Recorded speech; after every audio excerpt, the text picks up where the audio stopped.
The tale began with the protagonist immersed in a video game where a menacing skeleton addressed the knight, declaring him truly worthy of being his rival. The skeleton remarked that indeed the rumors were true and that the title Nightmare of the Continent suited him perfectly. Yet, he added, as long as the forces of light stood by their side, they would never surrender. Sunghyun thought to himself that this was both a terrifying immortal king and a noble knight of light. He sipped on his soda, wondering aloud if their dramatic clash was a bit overdone. Still, he acknowledged it was just a performance. But how had things ended up this way? Even this unlucky guy stuck in his closet watching it all unfold, wasn't that also him? Before long there was a knock at the protagonist's door. A staff member, holding a pen and a piece of paper, introduced himself as being from the Special Ability Control Bureau Relocation and Investigation Department. He asked if Sunghyun was present. The protagonist confirmed with an eager expression. The employee explained that his identity had been verified and requested that, should he awaken, he report it immediately to the Special Abilities Control Bureau. Sunghyun reflected that it was the first time he had spoken to a stranger in half a year. Now that the conversation was over, he figured he wouldn't need to open the door for another 6 months. It had been 2 years since he last stepped outside. Some might call him pathetic. Others might accuse him of lacking willpower. But in truth he saw himself as a casualty of a twisted world. Suddenly the TV news caught his attention. A reporter announced that firefighters were battling a blaze at a shopping mall. The arsonist, it was said, was an awakened individual who had started the fire before transitioning to another world. Sunghyun stared at the screen in shock, thinking, an awakened person. Not long ago, people all over the world had begun awakening one by one, developing mysterious abilities referred to as special powers. After awakening, individuals were forced into another world within 24 hours, returning only after meeting specific conditions. However, very few ever came back alive. Desperate and hopeless, many of the awakened resorted to committing senseless crimes before their inevitable departure. 2 years ago, a reckless prank by one such awakened person had cost Sunghyun both his family and his leg. Though he had tried to muster the resolve to start anew, the effort seemed futile. At one point he sat on a specialized exercise machine attempting to work his legs. He slumped down, exhausted, asking himself what the point of all this was. Why was he so afraid of stepping outside? Perhaps with just a little more determination something might change. Maybe he could leave this place and go somewhere, anywhere. Suddenly, a translucent system window materialized above his head. It displayed a message, dimensional distortion detected. Connection to the Akasha system in progress. Awakening of a unique skill. The unique skilled avatar had been awakened, and a countdown began. 24 hours remained before transitioning to another world. Sunghyun cried out in terror, exclaiming that this must be some kind of joke. How could it all happen so abruptly? The system window displayed a warning. Failure to enter the travel portal within the allotted time would result in a forced transition. With a panicked expression, Sunghyun flung open his closet. He recalled hearing that returning to Earth took about a year, and with time in the other world flowing 10 times slower, this meant he'd have to endure 10 long years there to get back. Eventually, the protagonist, now clad in full gear, stood nervously before the glowing portal. The system window informed him that 3 minutes remained until the transition. Gripping his head in distress, Sunghyun thought, I can't even step outside normally, and now there's a portal in front of me. I have no strength, no skills. How am I supposed to survive in another world? Suddenly he remembered his unique skill. Sunghyun shouted, determined, activate the avatar skill. At that moment, a clone materialized before him. He stumbled back in shock, gasping, that's me? Staring at the figure, he realized he was looking at a perfect copy of his own face. The clone saw everything he did as though they shared the same vision. This is dizzying, Sunghyun muttered, trying to move and control the avatar. The realization hit him. It was impossible to act simultaneously with the clone. Then the system window chimed again. 1 minute remained until the transition. Failure to step into the portal would trigger a forced move. In desperation, Sunghyun slumped against the clone's chest. This avatar is useless, he groaned. Just like me. If only someone else could take my place. Acting on a sudden impulse, Sunghyun directed the avatar toward the portal. The system window acknowledged the identity of the awakened individual, confirming the start of the transition. Watching the avatar vanish into the portal, Sunghyun cried out in astonishment. It worked. The move portal had accepted the avatar instead of him. The system window updated. The transition to the Auterica dimension was complete. Moments later, Sunghyun found himself looking at a dense forest. His heart raced with fear. The avatar was supposed to go. Why am I here? But then the system clarified. He could return to Earth via the return option in the karma store. However, karma needed to be earned through adventures and his current karma was at 0. Sunghyun's vision suddenly blurred.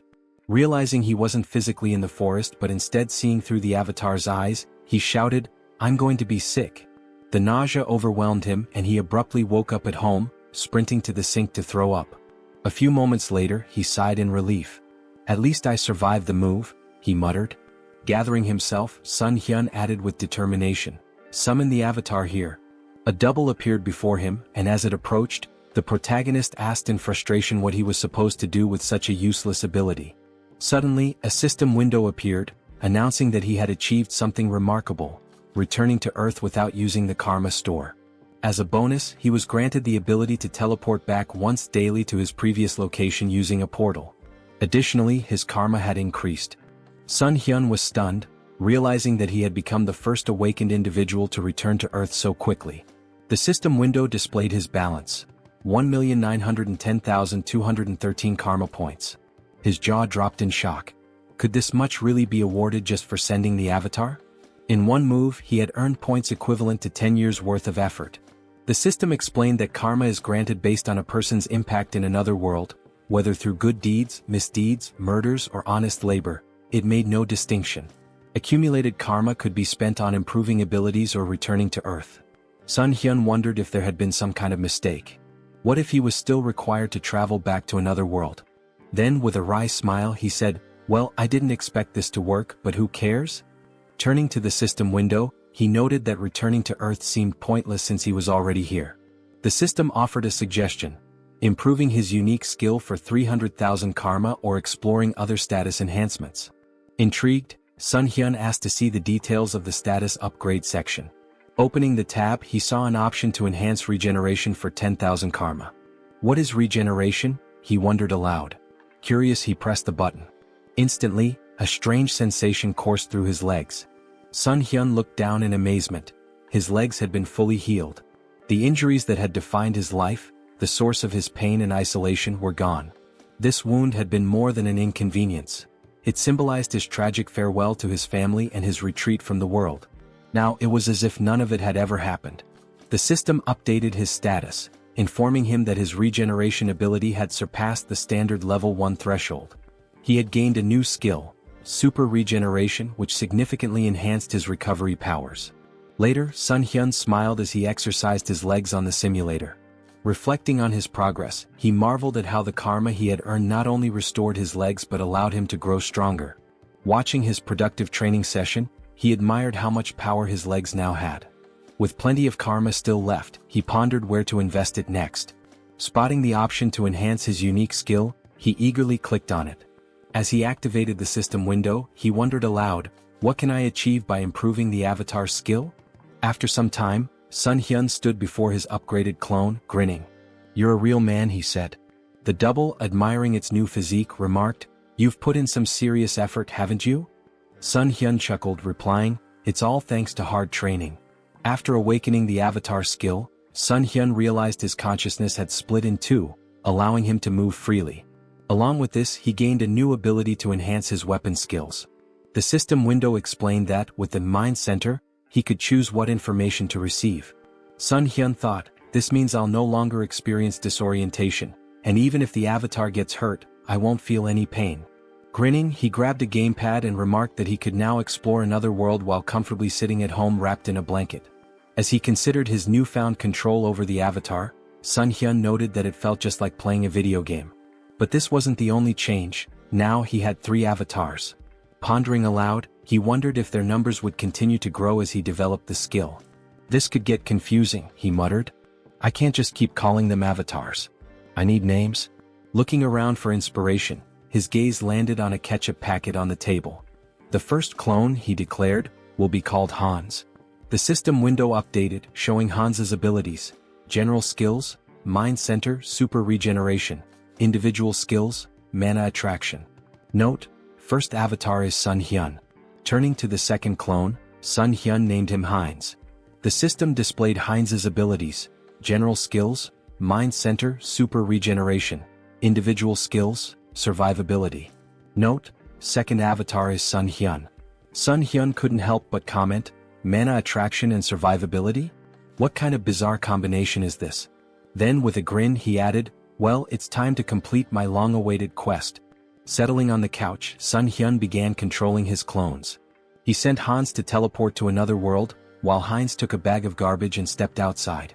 As Sunghyun switched his attention to Heinz, he saw sunlight streaming down and marveled that he felt no anxiety. The mind center is working perfectly, he thought. Hans must already be in another world by now. Switching control to Hans, Sunghyun observed that it was nighttime in a seemingly tranquil forest. It's so quiet, he murmured. Just then, a black panther emerged from the dense foliage. Startled, he exclaimed, how did that thing show up out of nowhere? The panther lunged, but Hans quickly unsheathed his sword and drove it into the beast's mouth.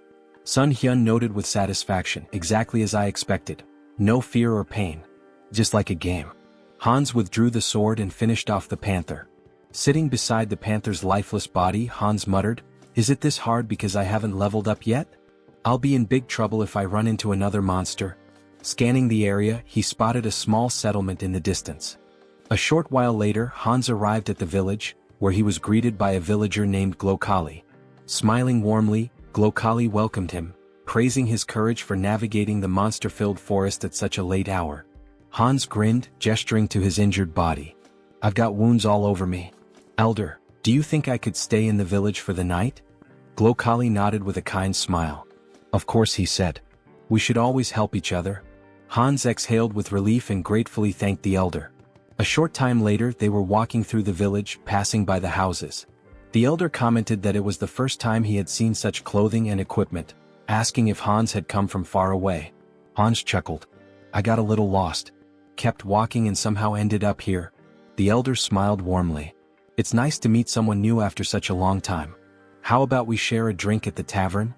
Later that night, Hans lay on a bed, smiling to himself. They even gave me a room here, he mused. The longer he stayed, the more he thought about how kind the villagers were. How long has it been since I felt so happy talking to people? Today really was a good day. Meanwhile, the protagonist sat on his couch, holding a mug of alcohol. This is great, he said aloud, savoring the feeling. Eating chicken after a shower, pure bliss. Traveling around the world like this is amazing. Feeling a pang of guilt, he added, I'm embarrassed though. Hans is working so hard out there. He reflected that Hans was practicing his survivability. I don't know when I'll have to send him away again, so it's good he's preparing. With a smile, Sunghyun concluded, this is fantastic. But no matter how much my clones accomplish, I need to learn more about the other world. What kind of place is it really? He opened his laptop, smiling as he thought, I'll be a great leader. Suddenly, a system window appeared, declaring, Avatar is dead. All skills and data acquired by the avatar will be reset. Sunghyun froze in horror. Hans died. He pointed at the system window, panicked. He died in that village. Could it have been that old man's doing? Did he slip something into the drink? He shook his head, frustrated. How careless of me. Then a thought struck him. Wait, am I reconnecting to the avatar? At the same time, back in the village, Glokali stood with another man near Hans's lifeless body. I thought he'd be useful, Glokali said, but he turned out to be just an empty shell. He managed to get through the forest alone, so I thought he had real potential. But in the end, he's just another elite skeleton. As Sunghyun began to control Hans's body again, he wondered in shock, what's happening here? The system window popped up, stating, race changed to undead. New skill acquired, decomposed heart. Hans's updated profile read, race, undead. General skills, mind center, super regeneration. Individual skills, mana attraction. Note, the mind center prevents mental damage. Sunghyun's thoughts raced in panic. What is going on? Glancing to the side, he spotted a large number of skeletons behind a glass wall. Fear gripped him as he realized, could it be that these lunatics turned all the villagers into undead? Just then, a living man entered the basement. Who is this? Sunghyun wondered. Wait, isn't that the guy from the tavern yesterday? The man, visibly annoyed, grumbled, how much longer do I have to stay in this dump? His gaze shifted to Hans's body on the floor and he stared at it intently. The protagonist anxiously wondered what the man was staring at. Did he really notice I've come to my senses? The man pointed at Hans's body with irritation and grumbled, "Why is this knucklehead still here? Why do I have to redo what everyone else has already done? Move the skeleton's body over there." Sunghyun felt a jolt of worry. "Even though my heart isn't beating, I think I almost had a heart attack." He could feel a strange force trying to move Hans's body against his will. By concentrating, he managed to resist the pull, but he decided it was wiser to obey for now. The man muttered with frustration, "Why does the old man always make me check on these weirdos? What a meticulous pain in the neck." Sunghyun reflected nervously. "This force, it feels so familiar. It's the same one that moved my dead body earlier. Could it be linked to the mana attraction skill?" His thoughts raced. "If that's the case, maybe I can figure out how to control it. And if I can control this force, I might be able to take command of all the other undead too." 1 week later. In the dim basement, Hans's undead body sat on a stack of wooden boxes, his skeletal fingers twitching with faint magical energy. Across from him, a skeleton lay crumpled on the floor. With a flick of Sunghyun's will, the skeleton stood up stiffly, moving as though animated by invisible strings. Sunghyun grinned. "I finally did it. I can control others now. Although it's not exactly what I imagined. I can only influence one undead at a time, not a whole crowd.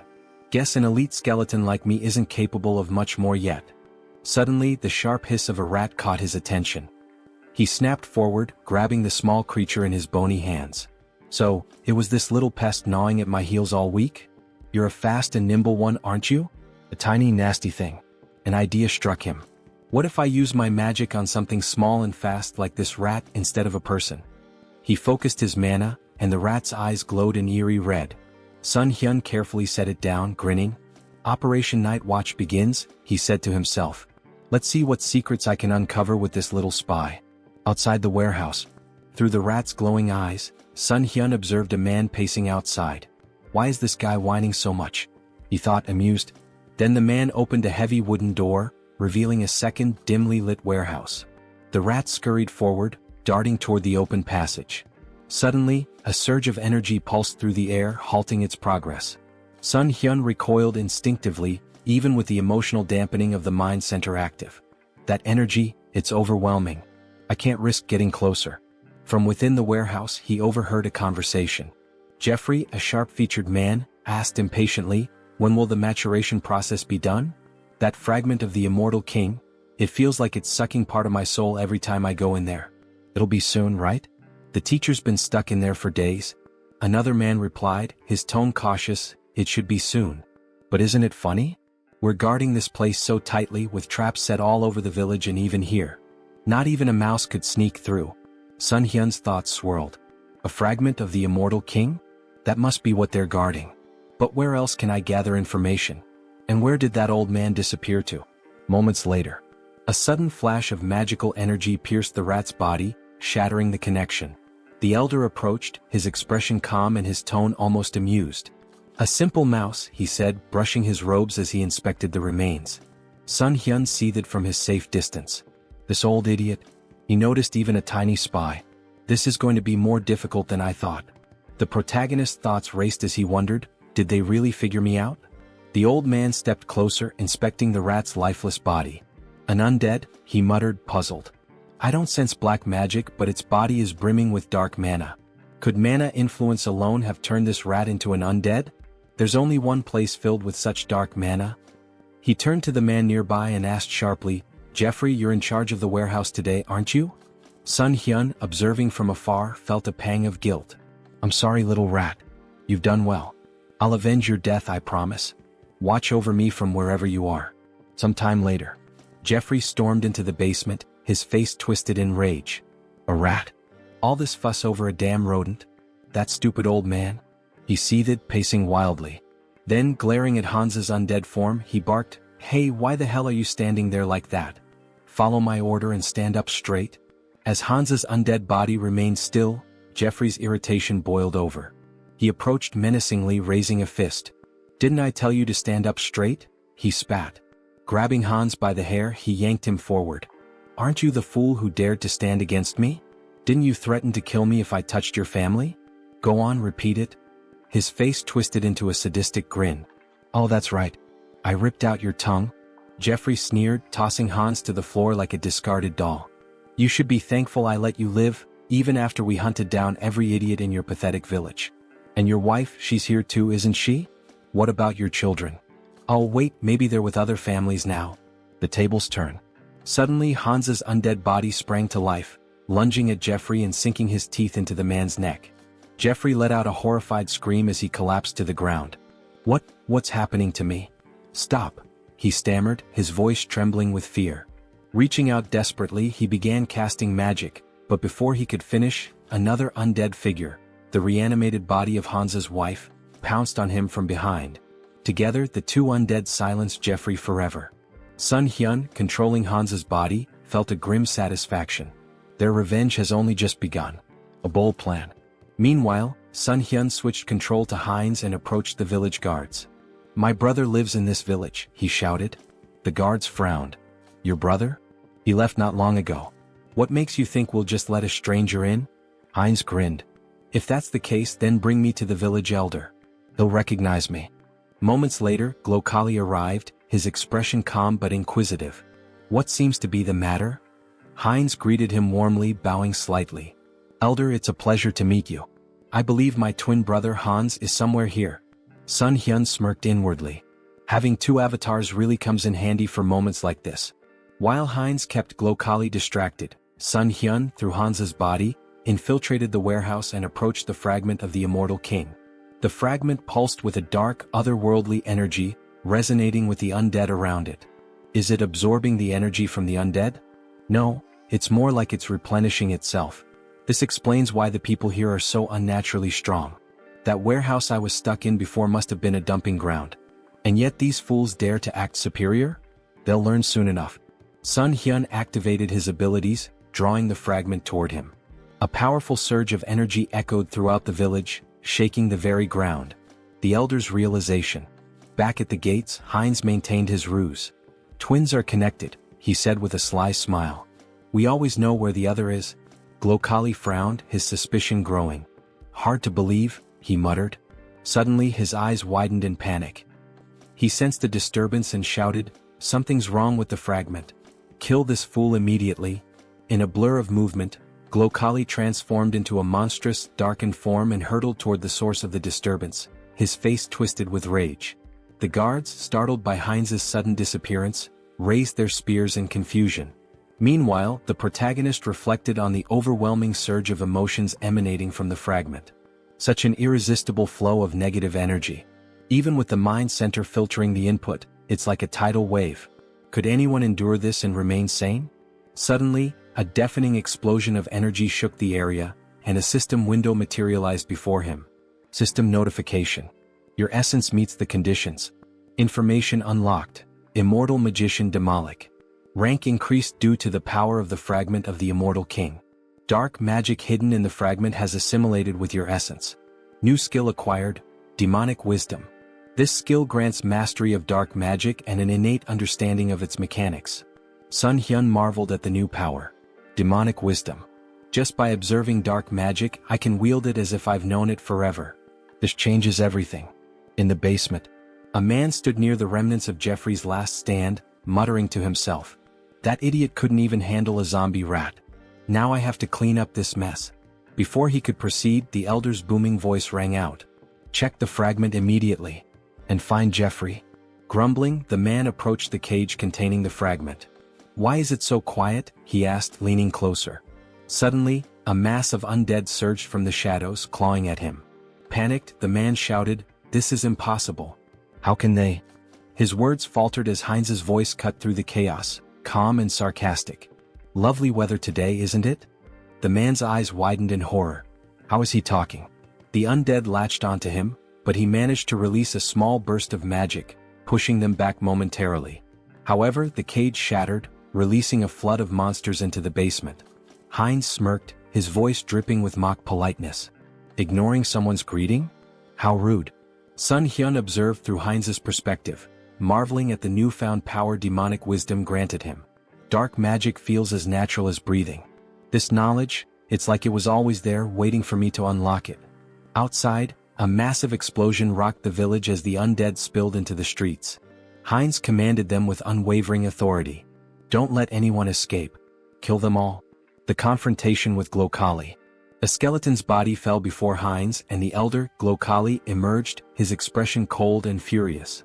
"You should have been an elite skeleton," he growled. "What did you do with the fragment of the immortal king?" Heinz greeted him with a grin. "Glokali, it's been too long. By the way, thanks to you I lost my heart. Fortunately, I found a new one in your warehouse." Glokali's face contorted with rage. "You dare to merge a fragment of the immortal king with such a pitiful body? You've gone too far." Raising his hand, he invoked a powerful spell. Finger of Death. A wave of dark energy surged forward, striking Heinz with enough force to sever his arm. Heinz glanced at his dismembered limb, more annoyed than pained. Attacking someone mid-conversation? Really, where are your manners? Silence. Glokali roared. "Do you have any idea how much effort and resources I've poured into this fragment? An entire year's worth of preparation, and you've ruined everything." Glokali's eyes blazed with fury. "I was so close," he growled, "to wielding a power greater than anything in existence. And now you've turned my masterpiece into this?" Heinz smirked, wrapped in the swirling energy of dark magic. "What's wrong, old man? Can't handle a rookie demolic? Dark thorn?" Glokali roared, sending tendrils of shadow magic spiraling toward Heinz. Heinz laughed. "Using high-ranking magic against a beginner? You must really be desperate." His voice turned cold as he countered effortlessly, "I'm the only one who can truly control the fragment, and you know it." Glokali sneered. "You may have survived the destruction of your body, but I'll dismantle it and use it for experiments. Let's see how you handle this destructive ectoplasm." Heinz scowled. "Stop reciting your skills like an amateur." His voice rose with disdain. "And just die already, Alfred." The elder froze for a moment. "Alfred?" His expression twisted into suspicion. "How do you know that name? Did you sneak into this village intentionally?" Before Heinz could reply, a surge of dark magic shot toward Glokali from behind. The elder reacted swiftly, deflecting the attack with ease. He narrowed his eyes. "You're adapting quickly to dark magic. Is it the fragment's doing? No matter. I have no time to waste." Raising his hand, Glokali activated another spell. Pact of Destruction. The battlefield dimmed as the souls of the fallen black magicians coalesced, swirling around Glokali like a maelstrom. A dark crown materialized on his head, amplifying his power. Heinz watched warily. "You're sacrificing the souls of your own allies for this? How fittingly vile of you." Glokali snarled, his voice thunderous. "With the full power of this fragment, I would have crushed you. But no matter." Now, flame of souls soaked in darkness. A massive surge of fiery dark energy erupted toward Heinz. The final blow. Before the spell could reach its mark, a streak of magic pierced Glokali's chest. The elder stumbled, his expression frozen in disbelief. Heinz stood unimpressed. "Took you long enough to tire yourself out. Honestly, I almost fell asleep while you were chanting all those fancy spells." He added with a smirk, "By the way, thanks for plunging me headlong into dark magic. I think I've finally mastered it." Blood trickled from Glokali's lips as he collapsed to his knees. "How could I die like this? So, senselessly?" Heinz watched him fall lifelessly to the ground. Raising his gaze to the sky, he muttered, "Alfred, I hope you saw all of this. Your revenge is complete. Rest in peace." Elsewhere. In a grand cathedral, Rista knelt before a massive statue, her hands clasped in prayer. The flickering light of candles illuminated her solemn face. A knock interrupted her meditation. Rising, she opened the door to find Martin, his face pale with urgency. "Are you finished praying?" he asked. "Yes," she replied calmly. "What's the matter?" Martin hesitated, then blurted, "The ghost of the immortal king's resurrection has been detected in the west." Rista's eyes widened slightly, though she maintained her composure. "The immortal king?" Martin nodded grimly. "I'll summon the council immediately." As he left, Rista turned back toward the statue, her expression hardening. "The one who brought terror to this continent hundreds of years ago. I won't let it happen again." On the battlefield, Heinz surveyed the wreckage, the remnants of the battle littered around him. "Devastation," he muttered. "Hundreds of undead destroyed." A grin crept across his face. "But losses can always be replenished. There's no need to mourn." He turned, the dark magic emanating from him pulsating with new strength. "After all, this is only the beginning." Heinz stood, surveying his work. The most wonderful thing about necromancy, he mused, was the ability to create soldiers from corpses. He glanced at his missing limb, irritated, and muttered to himself, First things first, we'll need to take care of the hand. He had already walked a lot today, moving through the battlefield and observing the aftermath. His thoughts turned to his own body and the need to fix it before going any further. Looking around, Heinz's eyes fell upon a lone skeleton, its bones still fresh from the battle. Without hesitation, he tore off its arm, examining the form. This will do. He attached the arm to his shoulder with practiced ease and placed his other hand over the spot, enveloping it with energy. Super regeneration activated, he muttered under his breath. Clenching his fist, he tested the new limb. Perfect, he said, pleased with the results. The regeneration took a moment, but soon the arm was securely attached, and Heinz's body was as whole as it could be in its current state. Where to start? He wondered. He stepped forward, hands extended as he focused his energy. The skeleton in front of him was about to become his first test. With a commanding tone, he spoke aloud, "You must become my subordinate." The voice of the evil wisdom, the fragment of the immortal king that had fused with his soul, whispered to him in the back of his mind. Its presence filled him with strength, guiding him toward his goal. Return the remaining magical power to your body, cleanse it of the fragments of thoughts. But as he focused, something went wrong. The skeleton suddenly fell apart, crumbling into dust. What? Heinz raised his hands in confusion. Didn't work? A moment of silence followed as Heinz stood before the pile of bones, arms folded, contemplating. He muttered to himself as realization dawned on him. I've been going about this wrong. After a few attempts, it clicked. He turned his gaze toward the village chief's body, still lying in the aftermath of the battle. A dark idea began to form. He pointed his hand toward the body and spoke slowly, "Should I turn you into an undead with a soul to extract information from you?" Grabbing the lifeless form of Makhem by the clothes, Heinz lifted him up for closer inspection. "What?" he exclaimed, his voice tinged with surprise. "The old man doesn't have a soul." Makhem's body had been stripped of any trace of life, except for the magical circle burned into his chest. Heinz examined the symbol and thought for a moment. So this is how they've been controlling things. Throwing Makhem's body aside, Heinz couldn't help but smirk at the oversight. It's strange they didn't think of this little thing, considering the scale of their operations, he muttered. But no matter. I can still use this. With renewed focus, Heinz concentrated energy into his hand. If the soul is gone, I'll have to make do with what's left.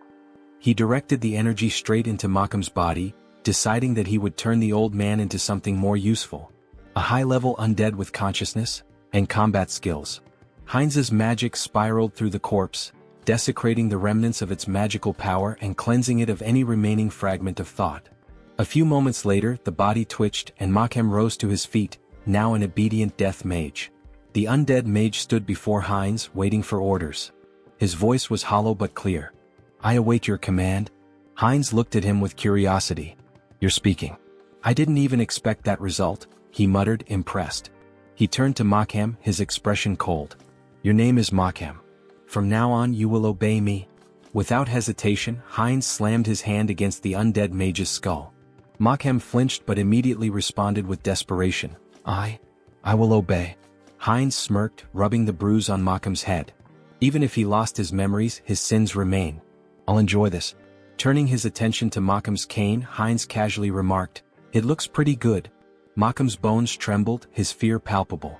His new existence as a death mage was not one of autonomy, it was one of fear and servitude. The power of the immortal king's fragment coursed through Heinz, and with it, the ability to control life, death, and everything in between. Heinz's grin widened. "You're going to be a useful tool?" As the protagonist stood, looking over the gold he had gathered, his thoughts shifted to the mountain of corpses he had left behind. Among the undead, there was one particularly young zombie, a grim reminder of the recent battle. This young zombie, who killed Jeffy along with him, he thought. He placed his hand on the zombie's head in a strangely respectful gesture. Well, he should rest in peace with his family. With a flick of his wrist, he directed fire at the building nearby, setting it ablaze. The crackling of flames in the distance was the only sound that could be heard as the protagonist briefly considered the devastation he had wrought. No turning back now. Back in his hideout, the protagonist sat comfortably at a table, his belly full after a satisfying meal. He leaned back, smiling contentedly. I ate too much," he said to himself, his voice light. "God, that was delicious." He glanced at his phone, curiosity piquing. "What's the gold rate today?" he muttered aloud, tapping the screen. The village had been full of magicians, and given their affinity for treasure and arcane wealth, there was bound to be a lot of gold left behind. Just think, these people had accumulated a fortune. He began considering what he might do with the loot. Maybe I should take a closer look at what's left. With a deliberate motion he reached out, muttering, "Summon Hans." In an instant his avatar appeared before him, and an ominous aura filled the room. The feeling was intense, suffocating, his presence too strong for the quiet of the space. The protagonist's eyes widened in panic as he recoiled, covering his face. "Cancel the summoning," he shouted in fear. As quickly as the avatar had appeared, it vanished. He gasped for breath, his heart racing. "I thought I was going to die," he muttered to himself. "What should I do now?"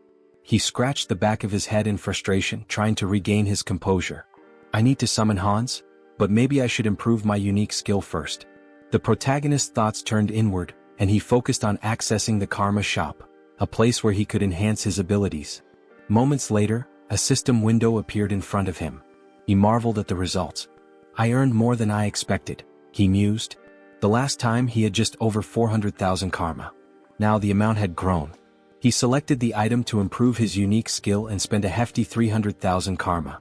A message popped up on the screen stating that his skill had improved. The number of avatars you can own has increased. His mental strength exceeded the norm, and as the information sunk in, he clenched his fist, enveloped in a surge of energy. Serenity. This skill would protect him from external stimuli and mental attacks. A welcome upgrade for the challenges ahead. Later he began filling a paper bag with gold, thinking about the potential. With my normal state of health, Hans can benefit from serenity, unlike the center of the mind.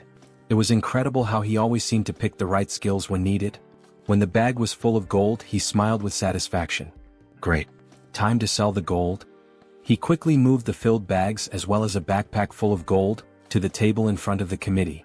As he laid the bags out, the workers couldn't hide their astonishment. They gasped, shielding their eyes from the precious glow radiating from the gold. The protagonist nodded, maintaining his calm demeanor. "Please deposit all the funds into my account." He then turned and walked outside, leaving the employees to complete their task. They bowed in gratitude, thanking him for his trust. Sunghyun offered a smile in return, wishing them well. As he walked away, he glanced at his shadow on the ground, remembering how Hans had hidden it with dark magic just in case. "Maybe I was worried for nothing," he mused. The shadow was well concealed, even masked to avoid detection. Just as he was about to leave the area, an explosion echoed from behind him. The building rocked, debris flying through the air. Wolf stood amidst the destruction, his grin wide as he surveyed the damage. "Looks like we hit the jackpot," he said, his voice dripping with satisfaction. Holding a bag of gold in his hand, the protagonist, Sunghyun, grinned, looking at the treasure he had gathered. Who would have thought there'd be so much gold in such a remote place? He mused, clearly pleased with the haul. His grin was wide, but it was quickly interrupted as a bandit beside him urged, "Stop chatting, it's time for us to run." Without wasting time they made their way forward, running swiftly through the streets. "I know," Wolf shouted, his confidence undeterred as they sprinted. Ahead of them they spotted Sunghyun, who looked at them in fear and shouted, "Villains! Someone needs to report them. These criminals using their awakened powers for evil, and the ones who protect citizens from them are..." His words were cut off as a powerful blow struck his cheek. Wolf, dealing the blow, shouted, "Shut up." His voice was a harsh command, shutting down Sunghyun's words before they could gain any traction. The protagonist touched his bruised cheek and thought to himself, "The guards will probably track them down. I can't do anything." Meanwhile, Wolf ran confidently forward, saying, "Great. Everything is going according to plan." The bandit hanging from his back added, "We've got plenty of time. The guards will be here in about 3 minutes. We just need to reach the portal." "Is she here?" As they neared their destination they saw something that made them stop in their tracks, a girl lying unconscious on the ground. The wolf stopped and shouted, "Portal? What happened to her? She needs to wake up." His voice was laced with urgency. The bandit, looking around nervously, turned to the wolf and said, "Look over there." His voice trembled as he pointed, and the wolf looked to see a figure standing in front of them, masked and glowing ominously in the distance. "Hans?" the wolf muttered, trying to make sense of the situation. He couldn't help but ask, "Who's that?" "The guards?" The bandit, shaking his head, whispered, "That idiot isn't one of them." As Hans moved closer, he reached up to remove his mask. Sunghyun won't be able to do anything, Hans thought, but he knew that his avatar, was a different matter entirely. The bandits looked on in fear, raising their hands in surrender. Time passed and soon the guards of the South Korean Returned Association arrived at the scene, their boots pounding the ground as they ran. The lead guard shouted confidently, "Here?" He looked back at his colleagues, urging them forward. "Are we going to miss him again?" When they arrived, they froze in surprise. "What happened here?" the guard asked. He surveyed the area where the bandits lay defeated on the ground. The wolf, still dazed, had lost his mask in the scuffle. The lead guard assumed that someone had dealt with the villains but that they couldn't have gotten far. He turned to his colleagues, gesturing around the area. Searched the surroundings carefully. Meanwhile, Hans, like a shadow, moved swiftly through the area. He flew past the guards, heading straight toward Sunghyun. As they reunited, Sunghyun couldn't help but smile. "I see you've warmed up well," he remarked, pleased with the success of their plan. The tension hung in the air as the scene shifted to what would come next, the consequences of their actions and the looming threat of the guards' arrival. Heinz strolled around the parking lot with his hands in his pockets, feeling a sense of satisfaction as he reflected on how relieving stress like this could sometimes be a good idea. His mind was clear for the moment, and the mundane surroundings seemed to offer a rare calm. Meanwhile, Hans, his second avatar who possessed the unique skill Vitality, stood at the entrance to a city on the east side. With a smile on his face, he shielded his eyes from the sun as he looked out at the unfamiliar skyline. "I finally made it here," he said, a hint of excitement in his voice. He remembered Malcolm's words about this city, and after seeing it for himself, he concluded that the old man hadn't lied after all. Stepping into the city, Hans mused aloud, "This is my debut in another world." But even as he admired the bustling surroundings, something didn't feel right. "Although there's still everything ahead," he added, scanning the area. However, as he walked deeper into the city, he realized something. Why was the city so empty? It seemed that the locals weren't paying much attention to newcomers. People went about their business as if strangers were a normal occurrence, not even sparing Hans a glance. Just then, in a nearby alley, a robber turned to his companion Diana and exclaimed, "Was this a joke?" He pointed an accusing finger at her, his expression dark. "I warned you."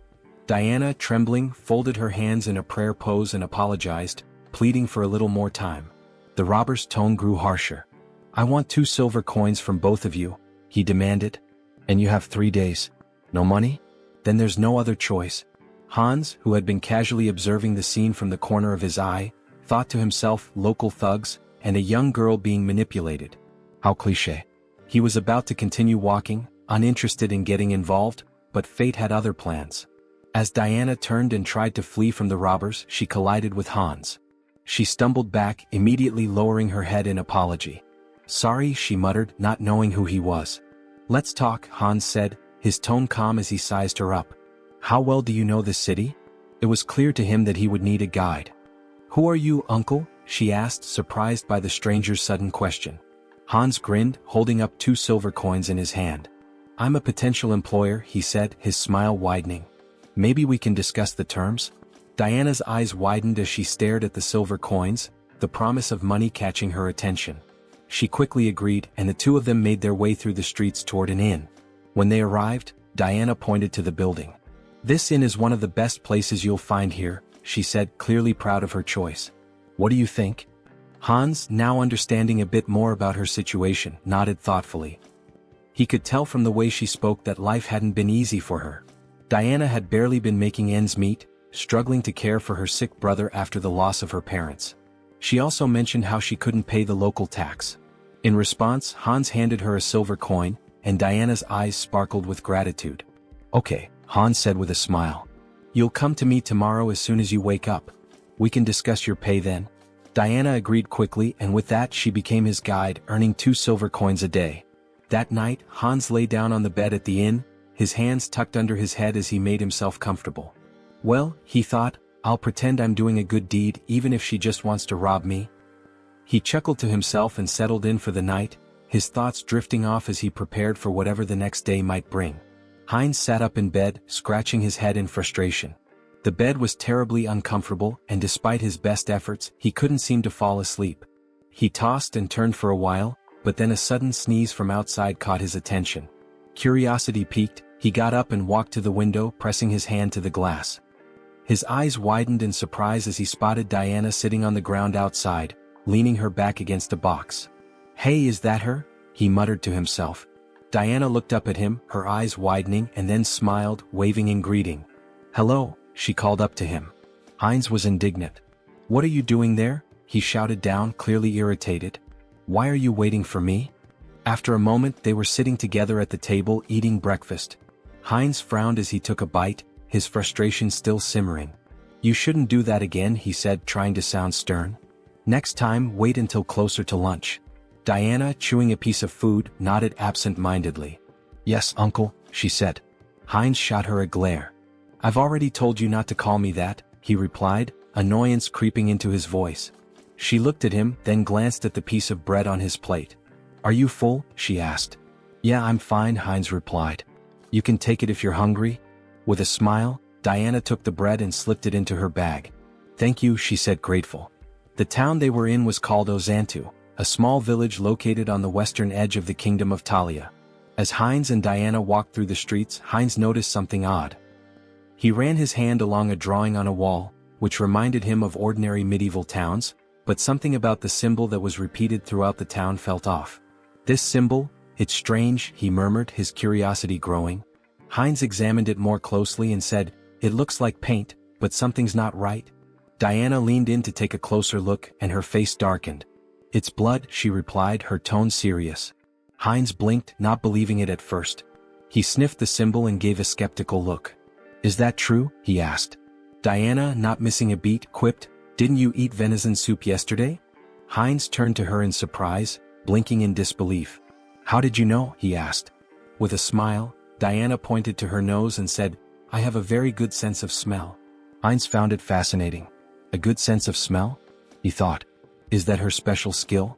They continued walking through the streets, Heinz still pondering the implications of her statement. He asked, "What does the symbol mean?" Diana hesitated for a moment, then answered, "It's the emblem of the Varkalak Guild, which controls this place." But before she could finish, she froze, her face paling in fear. She began to slowly back away, bumping into Heinz. "What's wrong?"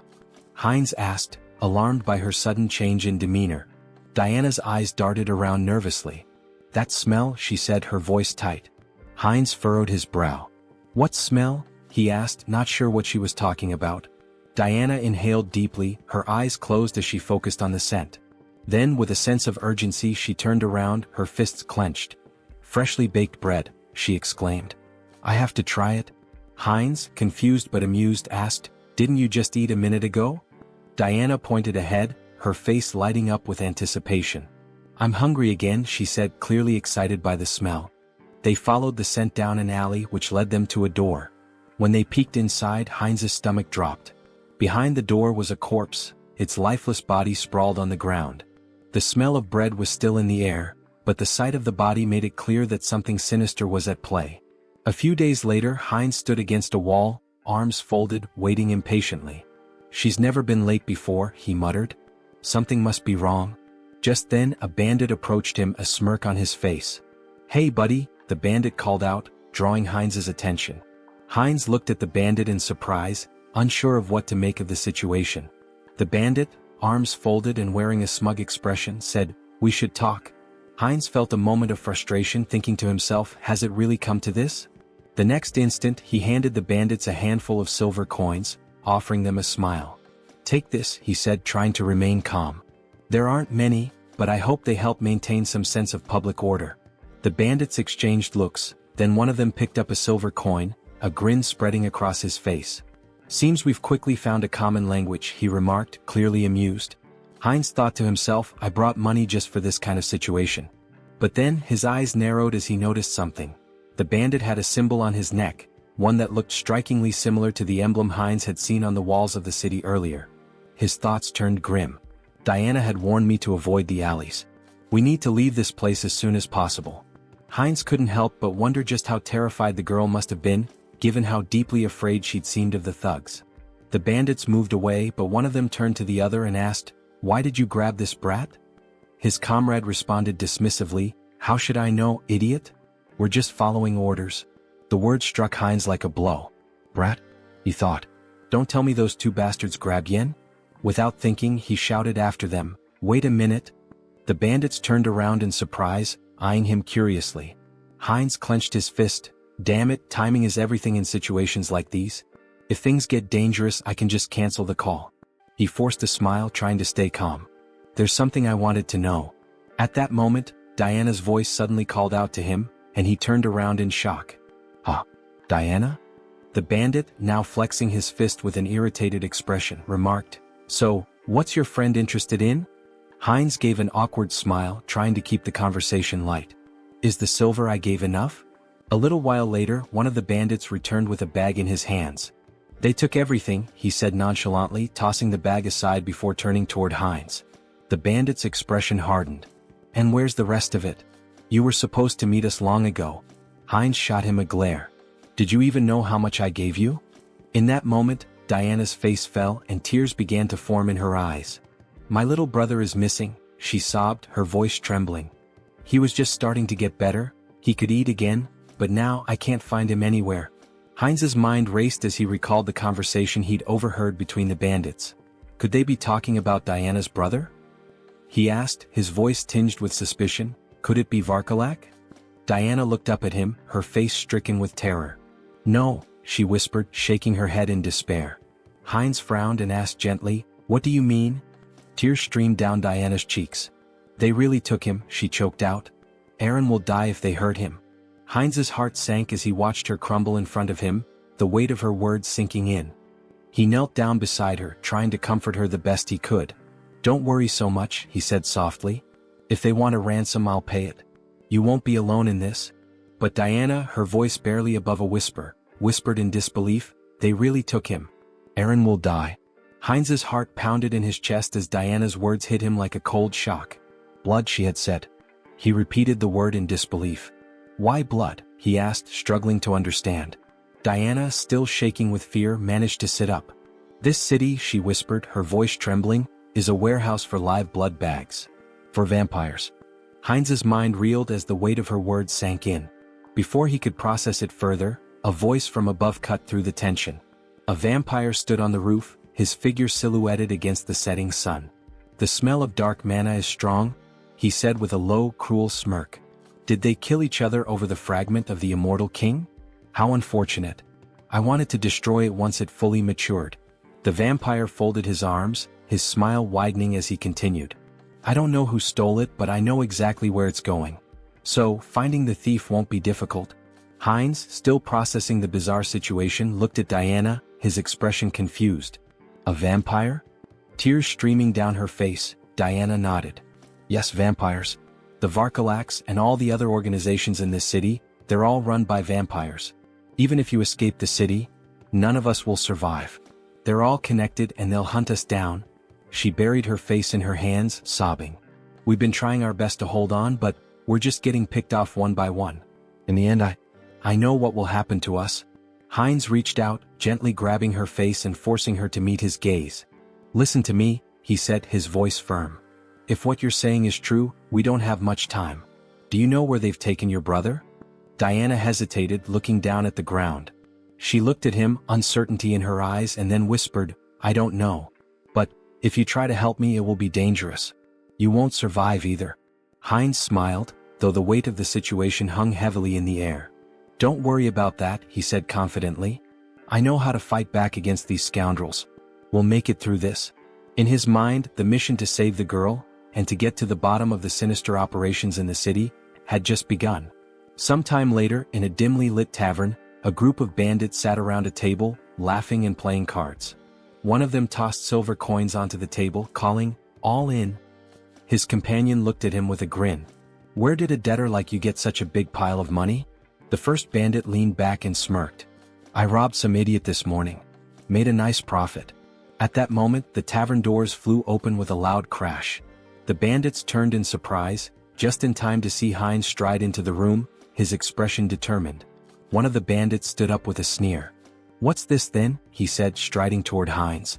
"Who's this idiot?" His comrade snickered.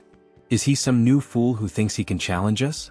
The bandit raised his hand to stop his friend, looking Heinz up and down before saying, "So, you're the idiot we robbed. Came to give us more money, did you?" Heinz didn't flinch.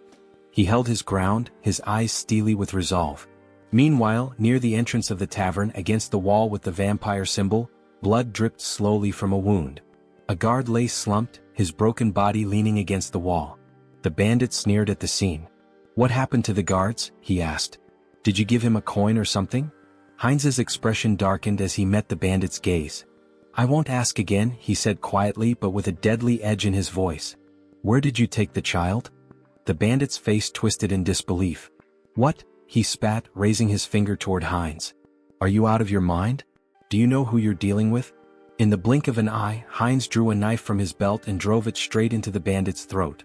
The man gasped, his eyes wide with shock as the blood began to spill. "I know exactly who you are," Heinz said coldly, watching the life drain from the bandit. "You're scum. You prey on families to satisfy your own selfish desires." As the bandit crumpled to the floor, the others in the tavern fell silent, eyes wide with fear. Heinz stood over the fallen body, his knife gleaming in the dim light, ready to face whatever came next. The mission was far from over. Heinz stood in the midst of the fallen bandits, his breathing heavy as the weight of the fight settled in. His knife was lodged deep into his shoulder, but he didn't flinch. Blood seeped from the wound, but he didn't have time to focus on it. There were still too many enemies around. "Why are there so many?" he muttered to himself. He had lost count of how many bandits he'd taken down in the chaos. Each one had been dispatched swiftly, his skills in combat and the magical tools he'd brought with him giving him a significant edge. But now more were coming down the stairs. He wrenched the knife out of his shoulder with a grimace, his gaze scanning the room. A couple of new bandits appeared at the top of the stairs, looking down at the carnage below. One of them shouted, "What's all the commotion about? Who the hell is this guy?" Heinz paused for a moment, annoyed at his own carelessness. Damn it, he thought. His mouth had gotten him into trouble again. This wasn't the time for reckless talk. There were more screams from the building, growing louder as the fight escalated. The bandits kept coming one after another. 6, 7, 8. It felt endless. Eventually, Heinz stood alone in the middle of the fallen bodies, breathing hard, sweat dripping down his forehead. His shoulder throbbed where the knife had struck, but he had no time to think about it now. His focus was on the bandit still alive, groaning beneath him. He stepped over to the bandit, placing his foot firmly on his head. "Hey big guy," he said with a sneer, "where's the boy you captured today?" The bandit, still dazed and groaning in pain, glared up at him. "You think I'm just gonna tell you everything?" he snarled. "You're an outsider, aren't you? You don't even know who's behind this. You're gonna regret this." Heinz's expression darkened, his eyes cold as steel. "I don't care who's behind this," he said, his voice low but steady. "I'll find the boy and I'll make sure your little game ends here." The bandit struggled under Heinz's foot, but Heinz wasn't about to give him any leeway. He leaned in closer, whispering, "Tell me where he is and I'll make it quick. Otherwise, we'll see how long you can last." The bandit growled through gritted teeth, but Heinz could see the fear in his eyes. Despite his bravado, the man was terrified. I don't know where they took him," the bandit spat, "but the leader, he's the one with all the answers. He's got a place near the old mill. Go there if you want to find the kid." Heinz's eyes narrowed. This was the break he needed. The mill. Got it? He stepped off the bandit's head and turned, heading for the door. As he did, he thought to himself, this isn't over yet. They've taken too much from this town and I'm going to put an end to it. He left the tavern, the weight of the mission heavy on his shoulders. There was no turning back now. After some time, Heinz opened the door to the room. Seeing the boy sitting on the floor, he asked, "Is this Aaron?" Trembling with fear, Aaron held his head and begged for mercy. The avatar knelt down, extended a hand toward him and reassured him, "Don't be afraid." Aaron's sister had pleaded for his rescue. Confused, Aaron asked, "Do you know my sister?" At that moment, a vampire in bat form flew into the scene. Heinz turned to Aaron, confirming, "It's true. I'll explain everything once we're out of here. But first we need to leave." The vampire landed on the window and shifted into his human form. Glaring at Heinz, he sneered, "Who are you? How dare you touch my food in my restaurant?" Heinz froze, feeling a sinister presence behind him. The vampire taunted him, saying, "Are you from an oath of disobedience?" Taking Aaron by the shoulder, Heinz thought, "A vampire." The vampire continued, "Or perhaps you're this boy's brother. Do you know what happens to those who defy us?" Smirking, the avatar replied, "Me? Just an outsider, robbed by your rabble." Shielding Aaron, he added, "It's pure coincidence I helped this boy. The vampire extended a hand and scoffed, "Really? How dull. I prefer my meals lively. Both of you will die here." As the vampire fired a magical projectile that shattered the surroundings, Heinz shielded Eren with his body, yelling, "Run!" The avatar, now lying on the ground amidst spilled alcohol, gasped heavily. He sat up, noticing the smell of liquor, and muttered, "Alcohol? Is that a barrel?" He patted Eren's head, asking, "Are you okay? This is it, you need to hurry and get outside." Just then the vampire landed nearby, sneering, "Dodged? You're faster than I expected. A good warm-up before dinner." The vampire lunged with claws extended, but the avatar shoved Eren toward the door, shouting, "Run and don't look back." Wielding his sword, he blocked the attack but noticed the vampire's claws growing longer. They pierced his body as the vampire mockingly praised his regeneration abilities. Heinz clenched his teeth, realizing the power gap was immense. The vampire, licking his lips, remarked, "Unexpected, but you'll make a fine delicacy." Despite the pain, Heinz thought, "If I hesitate, I'll die." He swung his hand, but the vampire severed it effortlessly, laughing, "Oh dear. I'll carve you up before I feast." Lifting Heinz into the air on his claws, the vampire declared, "This is where your resistance ends." As he leaned toward Heinz's neck, Heinz thought, "If strength isn't enough, then we'll both die." From his mouth, he unleashed a hidden fire spell, engulfing the area in flames. Shocked, the vampire shouted, "What is this? A fire magic tool? You were hiding this." Thrown to the ground, Heinz noticed the alcohol spilling across the floor. A plan formed in his mind. The vampire screamed in terror, "You're insane. Do you want to burn us both alive?" The vampire attacked, slashing Heinz's body.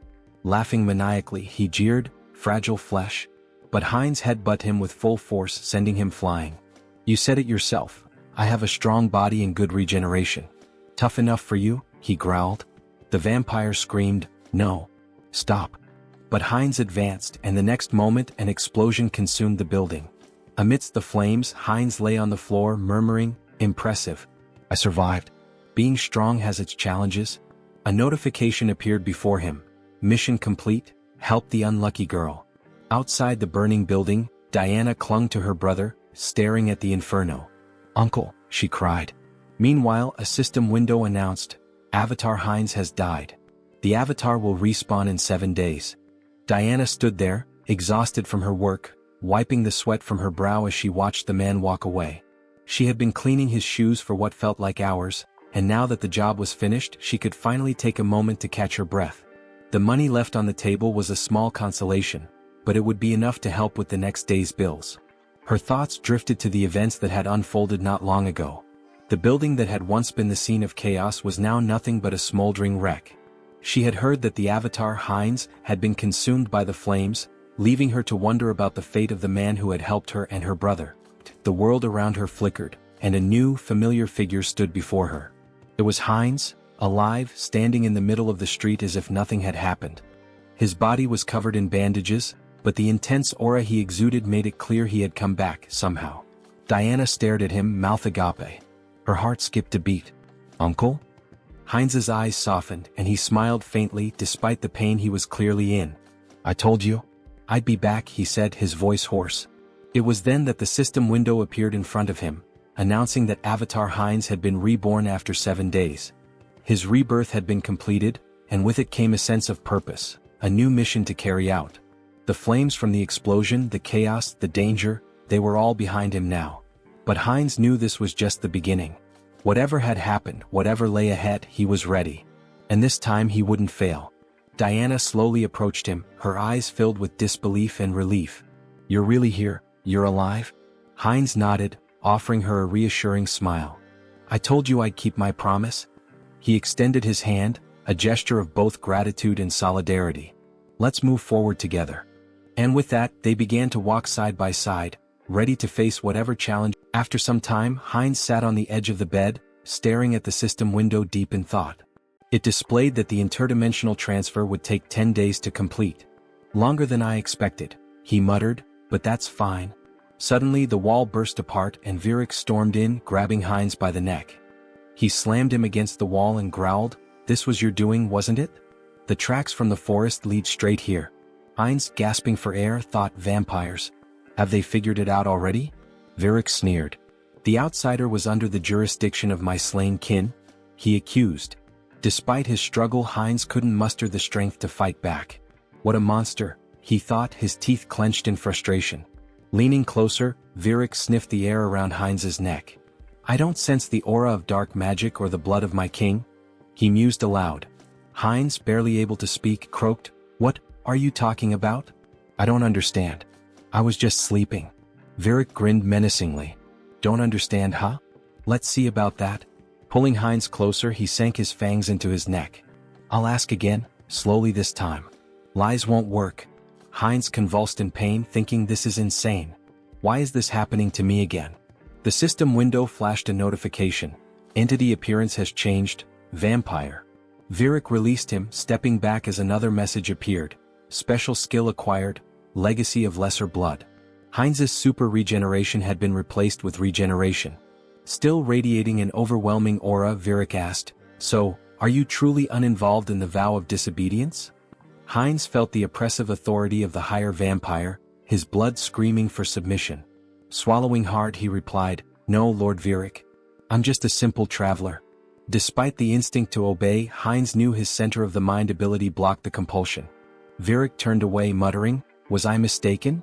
Then he commanded, Follow me. We have important matters to attend to. Heinz smiled faintly. Fine. I'll go, and gather some intel while I'm at it. They soon arrived at the Azanta branch of the Vargalak clan. Inside, vampires greeted Virik with respect, though their eyes narrowed at Heinz. One sneered, What is this? New blood. A female vampire covered her mouth, disdainful. What were you thinking bringing scum like this? Before Heinz could react, Rosalicia appeared, a glass of red liquid in hand. Beaming, she grabbed his arm. Hello, little blood. Long time no see, she exclaimed. Her cheerful demeanor caught Heinz off guard. Who is this drunkard? He thought. She introduced herself with a bright smile. I'm Rosalicia. And you? He hesitated but answered, Heinz? Rosalicia handed him the glass. Don't be rude. We're both lesser bloods, aren't we? Here, freshly squeezed blood. Drink up. Heinz stared at the glass, debating. If I drink, I might avoid suspicion. Taking a small sip, he felt a surge of thirst, even through his mental filter. Alarmed, he thought, drinking this is dangerous. Blocking the taste and smell, he downed the rest in one gulp. Delicious, he said flatly. Rosalicia ran her finger along his cheek with a playful grin. I like you. If you were human, I'd drain you dry, she teased. He laughed awkwardly. You called me lesser blood? What does that mean? Rosalicia tilted her head, placing a finger on her chin. Huh. You don't know about vampire ranks? She asked incredulously. Lesser bloods are like knights to humans. Pure bloods, though, they're the aristocracy. For example, Lord Virik, Rosalicia explained. The clan leaders are known as the true blood. And above them is the sacred blood. She paused before adding, Well, it's like a god. The avatar raised an eyebrow. A god? He asked. She nodded. Our prophet. The one we must obey without question. At that moment, Virik, standing on the second floor, tapped his spoon against his glass to draw attention. It seems everyone is here, he announced. Let's get down to business. The room quieted as Virik continued. The fragments of the immortal king have disappeared. From across the room, Perita, a pure-blood vampire, casually adjusted a strand of her hair, observing the proceedings. Virik elaborated, We've determined that the fragments were last transported to the city. But at some point, they vanished without a trace. Teopal, another pure-blood, folded his arms and listened as Virik suggested. It's possible they've already been brought into the city. Heinz glanced up, his curiosity piqued. The fragments of the immortal king? He asked. Rosalicia sighed, giving him a knowing look. Don't you know? Dark mages from a certain village were cultivating the fragments of the immortal king. Heinz furrowed his brow. And the oath of defiance? Where are they in all this? Virik addressed the group. From today onward, each of you will thoroughly investigate your assigned areas. Report anything suspicious immediately. Later, as Rosalicia shielded herself from the sun with an umbrella, she grumbled, Walking around during the day ruins my skin. Heinz, standing beside her and adjusting the hood of his cloak, remarked, Sunlight weakens us. It's no surprise. Both their faces glistened with sweat. Rosalicia continued, Even Lady Perita, a pure blood, is out searching. We can't just sit around doing nothing. She sighed. Still, it's surprising the fragments vanished. Moving them has always been a hassle. Heinz turned to her, intrigued. You mean, you've had the fragments of the immortal king? She nodded casually. The black magicians once cultivated them. We thought we could combine them with ours. Heinz clenched his fists, his thoughts racing. What a break. He looked at her intently and grabbed her shoulders. Where are they? Do you know the location of the fragments? Rosalicia laughed. Me? How would someone like me know? A voice cut in from nearby. I think I might know, Diana said between bites of food. Heinz turned to her in shock. What? The fragments of the immortal king? You know where they are? Diana nodded hesitantly. I think so. But it's been a long time, she said, pausing to chew. About a year ago, I was responsible for keeping the tomb clean. Every Friday, members of the Vargalak Guild would visit the stone chamber inside. But every time there was a foul smell in there. Heinz's mind raced. I should investigate this. Aaron, sitting nearby, sighed in realization. So that's why you always told me to stay away from the tomb. Heinz stood from the table, nodding firmly. Thank you for the valuable information, Diana. I'll investigate this myself. It would be better for them to keep a low profile. Diana said, grabbing his hand and turning to him, that he seemed to smell different now. Could he tell her the reason? Sunghyun said, showing his fangs, that her nose was not deceiving her, but it just happened that. What? It would not affect her, so she should not worry. Diana looked at him in shock. She said, gloomily holding his hand and turning to him, that if he got sick. Diana screamed, exposing her neck, that it was okay with her so he could drink some of her blood. She said, stretching out her hand to him in fear that she just wouldn't drink too much blood. The protagonist stared at her in complete shock. He screamed, hitting her on the head, that she should calm down. Sunghyun said, angry that he already had enough, so she better answer where that place was. A while later, cries of pain echoed through the cemetery. Stand still, Tiapol commanded coldly, his voice full of menace. Do you really want to die? His lips curled into a cruel smile. I'll give you one chance, take your best shot at me. Afterward, I'll gently send you back home. The man, trembling with fear but clutching his weapon tightly, let out a defiant scream and charged at the vampire. Tiapol, unfazed, smirked and activated his ability. How cruel of me, he said mockingly as blood-red threads materialized and bound the man's body. The man struggled, wide-eyed, and pleaded, you don't need to do this. But as his blood was drained, his cries turned to screams. Stop. Please stop. Tiapol sighed, sounding almost bored. This is so dull. He glanced at a nearby servant and barked, clean up this trash and bring me someone stronger for the next sacrifice. Yes, master, the servant replied politely, cradling the man's lifeless remains. Suddenly he paused, staring at the ground in shock. Wait, what is that? Without warning, a swarm of skeletons attacked the servant, tearing him apart. Tiapol roared in fury. How did these filthy corpses get here?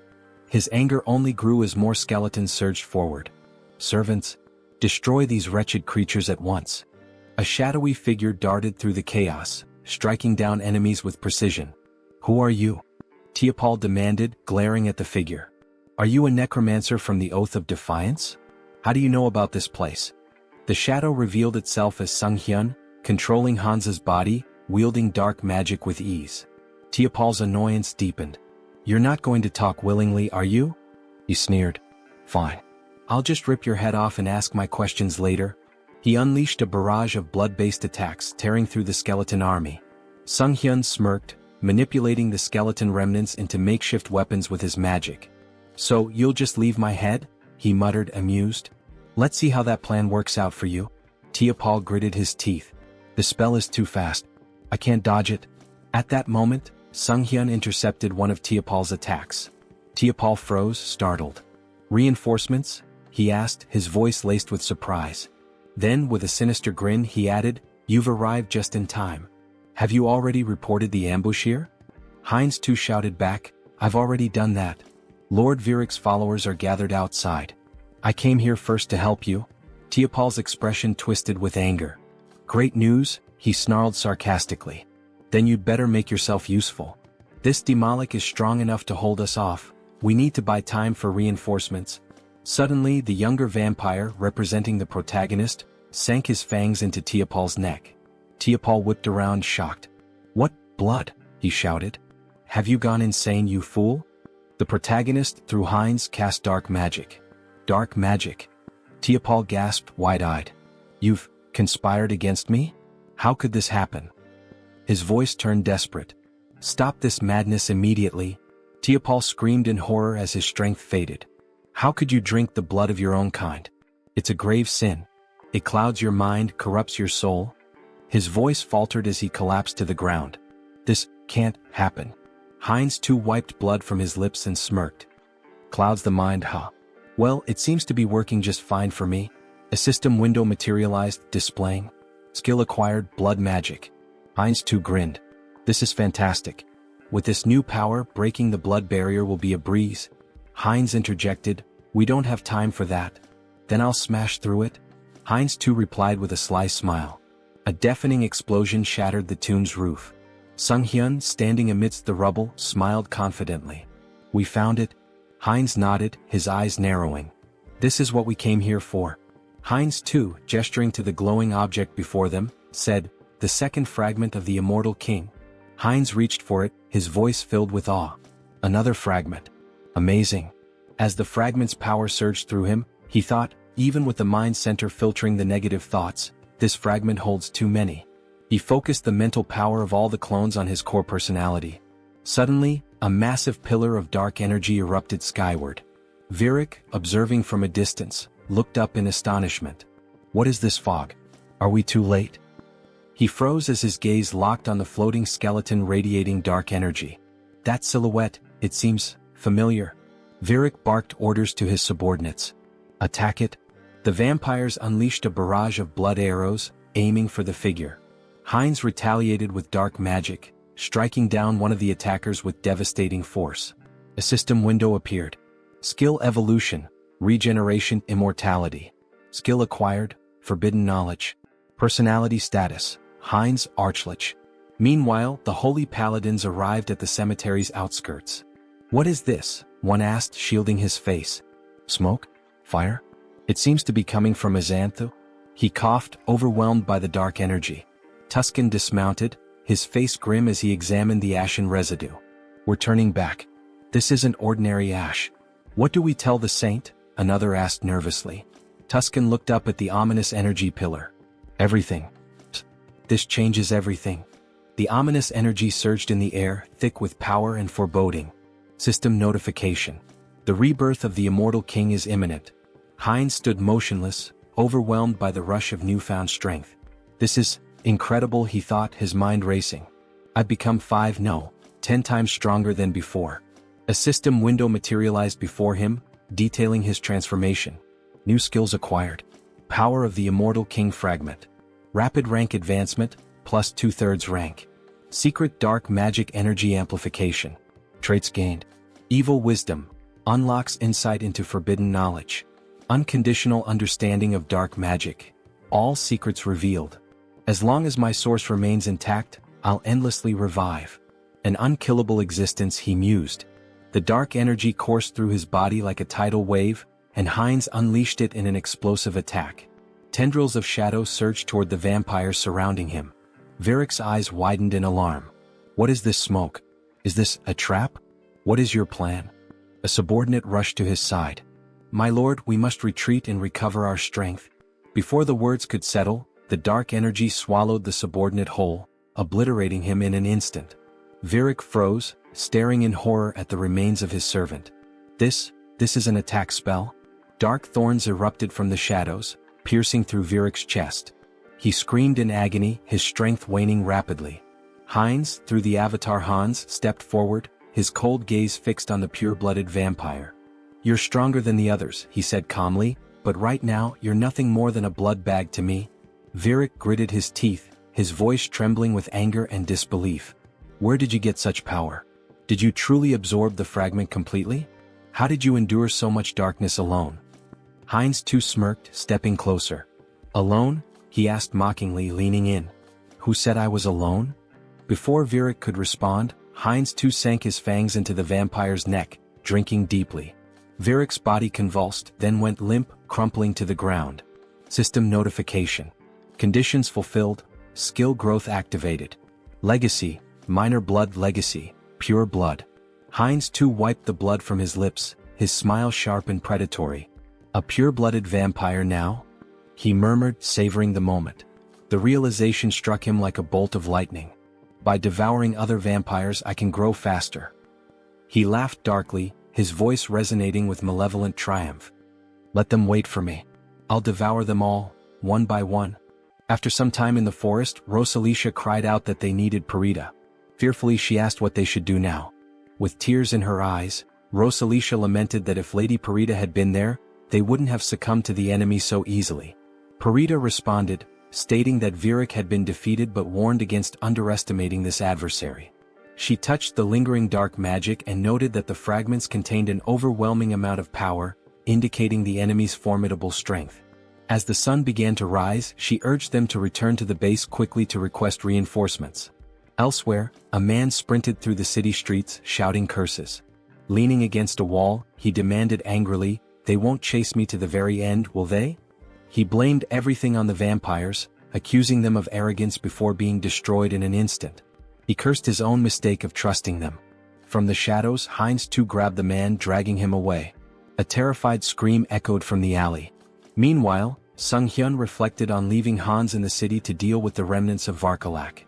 He had also arranged for Heinz too to be connected to a minor merchant guild so he could escort Diana and her brother out of the city.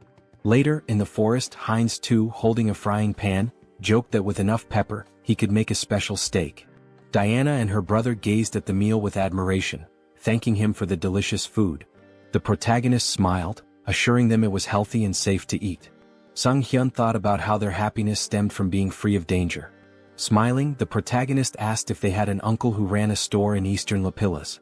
Diana nodded nervously, unsure if her uncle would be pleased to see them.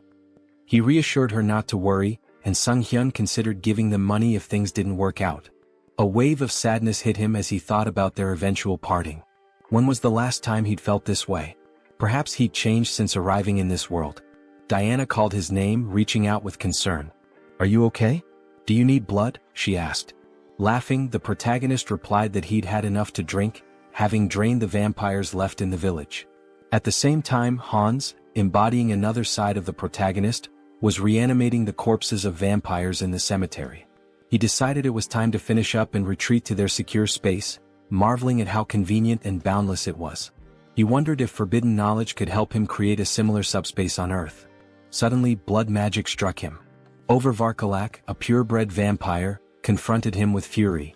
"Still lingering in our city? Do you underestimate us so much?" she demanded, using blood magic to challenge his membership in the Oath of Defiance. Hans smirked, introducing himself as an honorary member of the Oath. She accused him of stealing the fragment of the immortal king and destroying their hideout. Holding a weapon forged from her blood, she declared it no longer mattered. He would die. Her attack was swift. Though he narrowly avoided a fatal blow, Hans felt the strength of a purebred vampire firsthand. Crashing into a barrier, he realized it was the work of her clan's blood mages. "Did you think escape would be so easy?" Over taunted. The protagonist analyzed the barrier, recognizing he could break it but would need more time to adapt to his new power. Vowed to crush his skull and personally reclaim the fragment. Grinning, the protagonist declared she should remember his name and that he was from the Oath of Defiance. "I am your death," he added dramatically. Though retreating for now, he promised to return. In true villain fashion, he made a theatrical exit, summoning Hans to escape.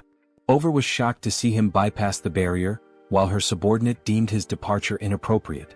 Suddenly, an arrow struck one of Over's servants from behind, a holy silver arrow from the paladins. Realizing they were surrounded, Over clenched her teeth in fury, cursing the lich for delaying her. Wherever he had gone, she vowed to find him. She shouted furiously that she would find him and kill him no matter what. A while later, in the protagonist's room, Sunghyun sighed in relief. "I'm still alive," he muttered. Hans remarked that the recall ability was like a cheat code, reaffirming its power. Sunghyun cringed as he remembered the dramatic line he had uttered before using recall. Swinging his legs off the bed, he asked himself, "Why did I have to use such a typical villain line?" He groaned, clutching his face. "Am I crazy? What possessed me to say that?" Adopting Hans's persona, he tried to justify it. "You're proud of your strength, aren't you? You took down a group of evil vampires, saved a defenseless girl and her brother, and even protected an entire city. Sunghyun smiled at that thought. Now that I think about it, I feel like a hero. Stretching, he added, surely I've earned myself some karma points, right? Calling up the karma shop, he stared in disbelief at the system window. His balance was 731,002 points. How do I have over 700,000 points already? He exclaimed. Didn't I spend everything on upgrades? With a nervous laugh, he speculated that enraging the vampires and dark mages must have significantly boosted his karma. Dismissing the thought, he pressed the system window. I'll figure it out later. For now, should I upgrade my special skills again? A notification appeared. His limit on summoning avatars had increased. Smiling, he noted that his avatar count had gone up. But were there any new skills? The system revealed that he had acquired a special skill, Persona. Sunghyun beamed. This is exactly what I needed. Is Persona similar to Mind Center? I should check it out. After reading the description, he realized the skill allowed avatars to act as vessels for emotions, adapting and growing based on his needs. The system had clearly determined this skill was essential for him. I get it now, he thought. I've been forming connections, defeating powerful enemies and making a difference. But in reality, I've spent 2 years locked in this room. What happens there feels like a game, but the truth I've been avoiding is still here, right in front of me. He reflected on the loneliness, sadness, and anger he had suppressed, emotions that had accumulated over time. Turning to Hans, he said, I need to transfer these terrible feelings into a vessel. As he did, he felt a strange relief as though his emotions were neatly boxed away. Curious, he wondered how Hans, now burdened with those emotions, was handling it. Hans reassured him. Don't worry about me. Pain and despair have always been my companions. They don't bother me. Yet, Sunghyun noticed a subtle change in Hans's tone. Laughing, Hans confirmed, You noticed, huh? It dawned on Sunghyun that an avatar filled with emotions could develop its own personality. Before he could say more, a loud noise erupted outside. Was that an explosion? He asked, rushing to the window. Is there another villain? Here in the city? He groaned, holding his face. Let the guardians handle it. It's not directly in front of me like last time. It's none of my business. Hans interrupted. Do you need a reason to eradicate evil? Sunghyun met his gaze and realized the truth. Since transferring his negative emotions to Hans, things had become clearer. Avoidance had always been his habit. Despite his desire to defeat evil, he had lacked the courage to act. Hans, now exuding determination, declared, The world order is in chaos. Criminals are everywhere. It's time for me to become their law. Using his power and donning a mask, he left to confront the chaos. At the explosion site, residents gathered, expressing their frustration. How many times has this happened? Why haven't they called for reinforcements? Meanwhile, Hans observed the scene. He deduced that the villains had formed an organization, and their time was running out. He wouldn't leave empty-handed. Using dark magic, he created the Eye of Darkness, his new network of spies. You will be my eyes and ears in the shadows, he thought, ready to hunt down hidden sinners. In an alley nearby, a group of schoolchildren bullied a classmate. Bring him an ashtray, one taunted. They laughed as one boy held a cigarette to another, mocking him as the best ashtray ever. The schoolboy being held down screamed, begging them to stop. At that moment, a woman clutched her child tightly and asked where they could possibly run. A man, drunk and swinging his belt, shouted accusingly that she was lying to him. Meanwhile, a masked robber shattered a store window, climbed inside and declared, while opening the cash register, that this was all he needed. Hans observed it all, his thoughts dark and resolute.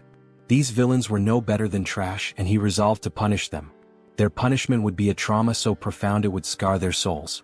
They would remember this day, and if evil ever sprouted within them again, darkness would come for them once more.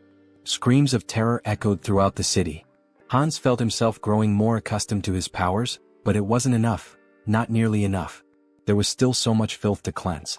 He needed to purify the entire city of evil. By the end of the night, Hans stretched and remarked how satisfying it was to rid the shadows of hidden garbage.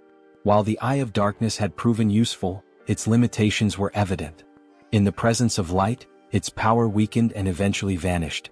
He needed a more reliable method for detecting enemies. However, he couldn't unleash undead creatures into the city. What alternative did he have? The protagonist grumbled angrily about birds ruining his clothes, joking that he should just kill them all and make them his minions. Then, gazing at the birds in flight, he paused. Hans pointed out that an invisible, mobile eye capable of surveilling the city was an excellent idea. After some thought, the protagonist realized that familiars were a form of enslavement magic dark mages used to control animals. Hans, surrounded by birds, questioned why the magic didn't work for him. Sunghyun decided to experiment with various methods to create a familiar, though his attempts had failed so far. Hans mused that it would be ideal if the familiars appeared normal yet remained infectious. However, simplifying their appearance by reducing magic power would weaken their infectious ability. Sunghyun finally understood the complexities of the task. He likened it to debugging, where programmers grind their teeth in frustration. His latest attempt, a revised version of his contagious enslavement magic, was ready to test. Will it work this time? He wondered. A mutated cat leapt from a cage, leaving him disappointed yet again. After 3 weeks of research, significant progress still eluded him. Clicking his tongue, he eyed the last bird in the cage and muttered, "This one better work."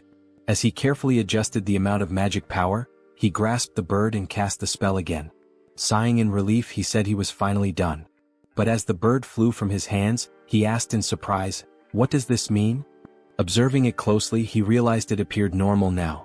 The next step was testing its infectious ability. The bird landed among others, releasing dark energy. Sunghyun's eyes lit up. "This is a success," he declared. The infected creatures would serve as his eyes and ears in the city. Stretching out his hand, he commanded, "Fly and find the enemies for me." Meanwhile, in a forest nearby, Lucius knelt and touched the ground, recalling Hans's words when he used the recall skill. Tuscan approached, informing him that his knights had arrived. Irritated, Tuscan added that after interrogating the remaining vampires, they learned these captives weren't allies of the Immortal King's descendants. Lucius replied that more evidence was needed. The Immortal King was regaining strength, though they hadn't yet confronted him. Using the magic within his cross to communicate, he asked respectfully if there was any news. A saint responded via magical transmission, reporting that traces of the Immortal King's presence had been detected in a cave northwest of their location. Holding the cross tightly, Lucius expressed his gratitude and promised to meet their expectations. At the cave, Sunghyun thought about how he had successfully trained his familiars to report encounters with monsters. Now he had to confirm that the information was accurate. But something felt off. The ground familiars weren't behaving as usual. Instead, they seemed to be fleeing. Were they frightened? If they had found a monster, they would have reported it immediately. This behavior could only mean one thing: humans? Why are people in such a remote area? He wondered. Could this be an ambush? But that seemed impossible. How could such a large group remain unnoticed while hiding their presence? Suddenly, one of his familiars was struck down. Tuscan stepped forward and declared, "You are a participant in the oath of disobedience. Your pathetic tricks won't work on us," Tuscan declared. "No evil can escape the saint's sight. You won't leave here alive." Drawing his weapon, he demanded surrender and promised divine justice. The protagonist recognized them immediately: Holy Knights. He had seen their emblem during his training in Brokislak. Divine power directly countered dark magic, which meant this would be a challenging fight. Hans, unshaken, asked how the servants of the church had managed to find him here. Tuscan struck him sharply with his weapon, silencing him. "You have no right to speak," he snapped. "Don't think you can fool me with your words." The protagonist muttered to himself that his opponent was far too stubborn. Should he deceive them and flee instead? Tuscan seemed to read his mind. "Cheap tricks won't work against us," he said, wielding light magic. "You cannot deceive the servants of the saint." A weapon infused with light pierced the protagonist, and he winced in pain. "Do you truly consider punishing villains a crime?" he asked. "Silence," Tuscan barked, his light magic intensifying. "From the moment you embraced forbidden power, you became one of them. A villain." Sunghyun activated his dark magic and retorted, "Where's the logic in that?" He felt an unusual weakness. Something had been interfering with his magic recently. The Holy Knight's anthem began to play, sapping his strength. Tuscan ordered the singers to keep going. The hymn was draining Sunghyun's energy, but he couldn't bring himself to harm innocents, even if it meant stopping the song. He groaned in frustration as a weapon stabbed him from behind. "Now's our chance," Tuscan declared. "Restrain him." Sunghyun realized his mistake. He had been too careless, and now he was bound in chains. These restraints were not ordinary, they blocked both his movements and magic. "Impressive work catching me," the protagonist admitted. Tuscan smirked. "Exactly as expected. No evil has ever escaped these chains. Will you resist any longer? Grinning, the protagonist replied, as if I'd make it that easy for you. He knew there was no reasoning with them. It was time to part ways. Let them think they had won. Tuscan, now wary, activated his light magic. I don't know what you're planning, but don't think I'll just stand by and let you try anything. He launched another attack.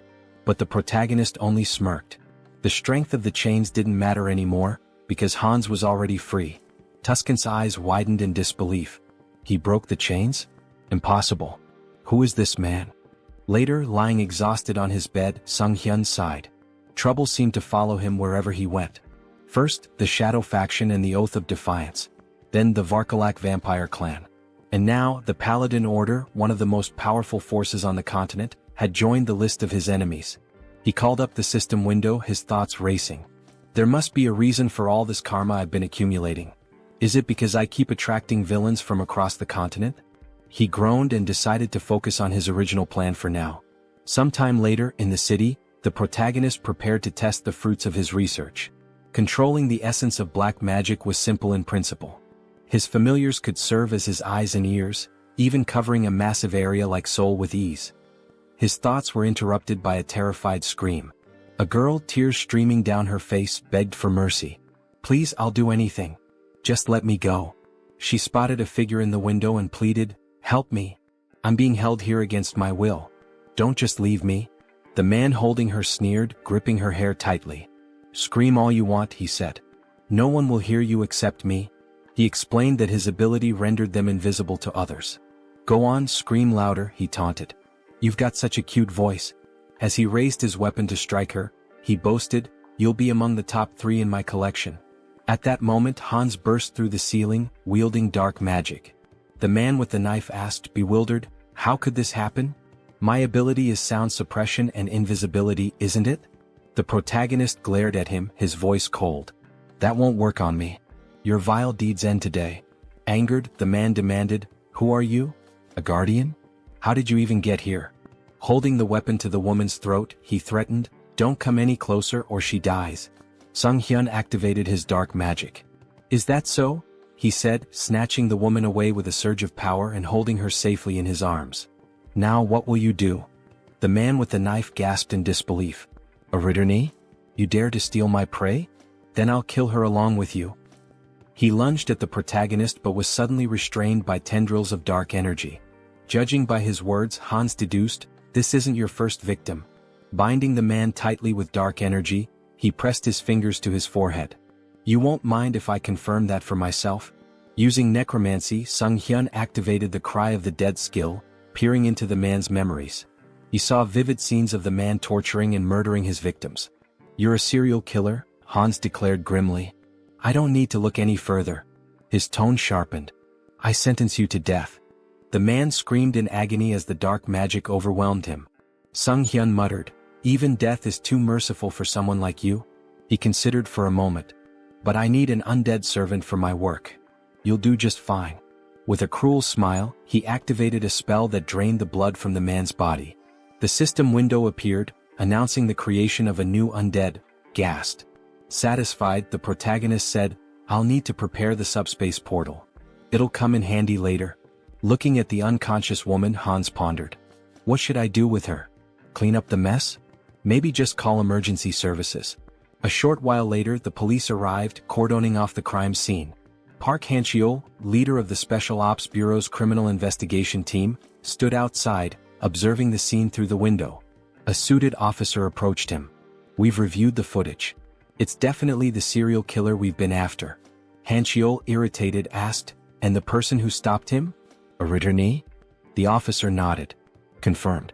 But the killer's body is missing. There's evidence of dark magic and blood at the scene. Someone definitely died here. It's a mess. This case is a nightmare, Han-cheol muttered. A rogue playing hero. Do they think the law doesn't exist? Meanwhile, the protagonist stood atop a roof, surveying the city. A passerby on the street pointed upward. Is that a sleepwalker? Who is he? Hans petted a cat perched beside him. I wonder what they'd say if they saw my face, he mused. Elsewhere, at the South Korean Citizens Repatriation Association, Seoul South Branch, a secretary entered Yoon Ji-yoon's office. Sorry to interrupt, but there's something urgent.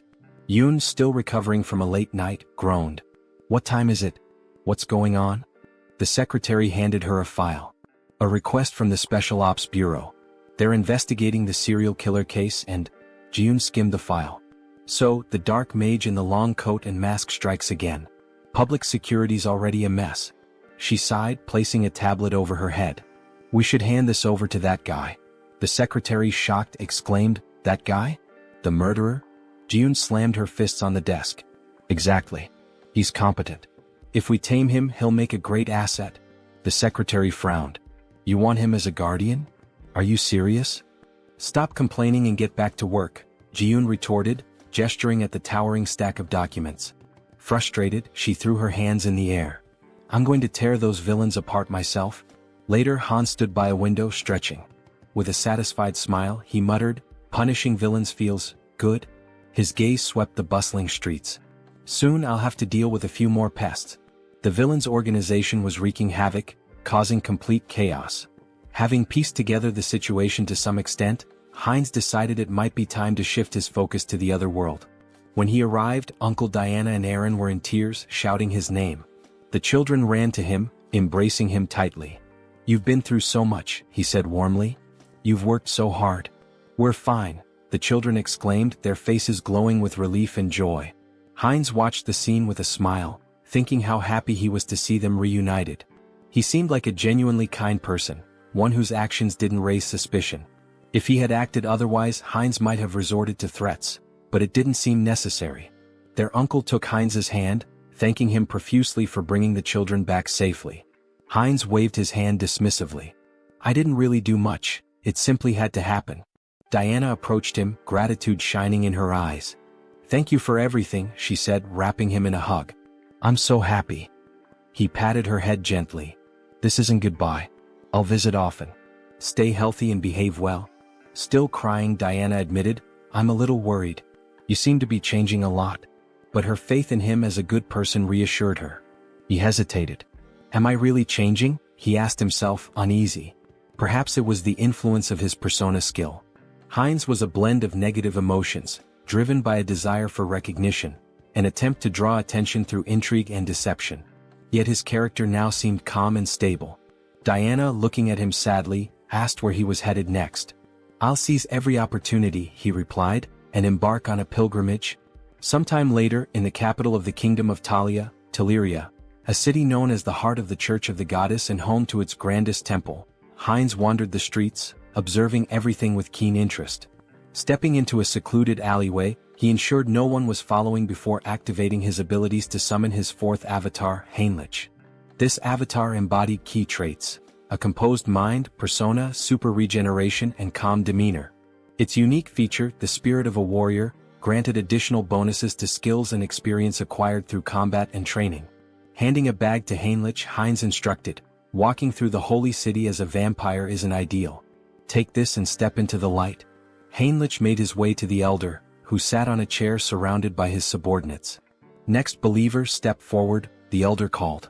In response, Heinlich emptied a bag of gold at the elder's feet, startling everyone. The elder began counting the coins, stacking them neatly. How much is this? He asked, astonished.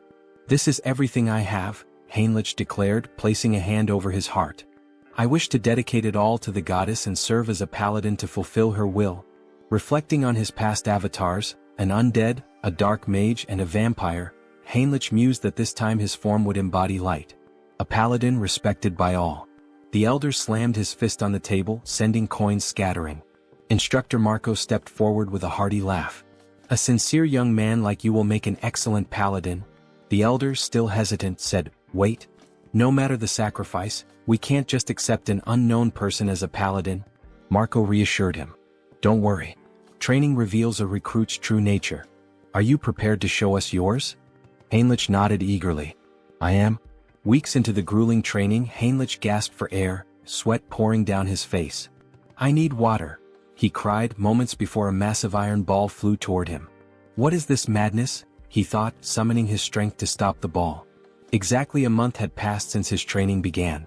Initially, he thought the Paladin Order was noble and refined. Instead, it was filled with relentless macho warriors. The room echoed with shouts of encouragement as paladins trained intensely. A fellow paladin approached number 12, chastising him.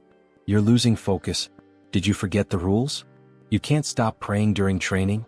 The paladin knelt in front of him, shouting, "Good. Now concentrate and recite the prayers again." Number 12 resumed, reciting fervently as he lifted the iron ball. The coach praised him.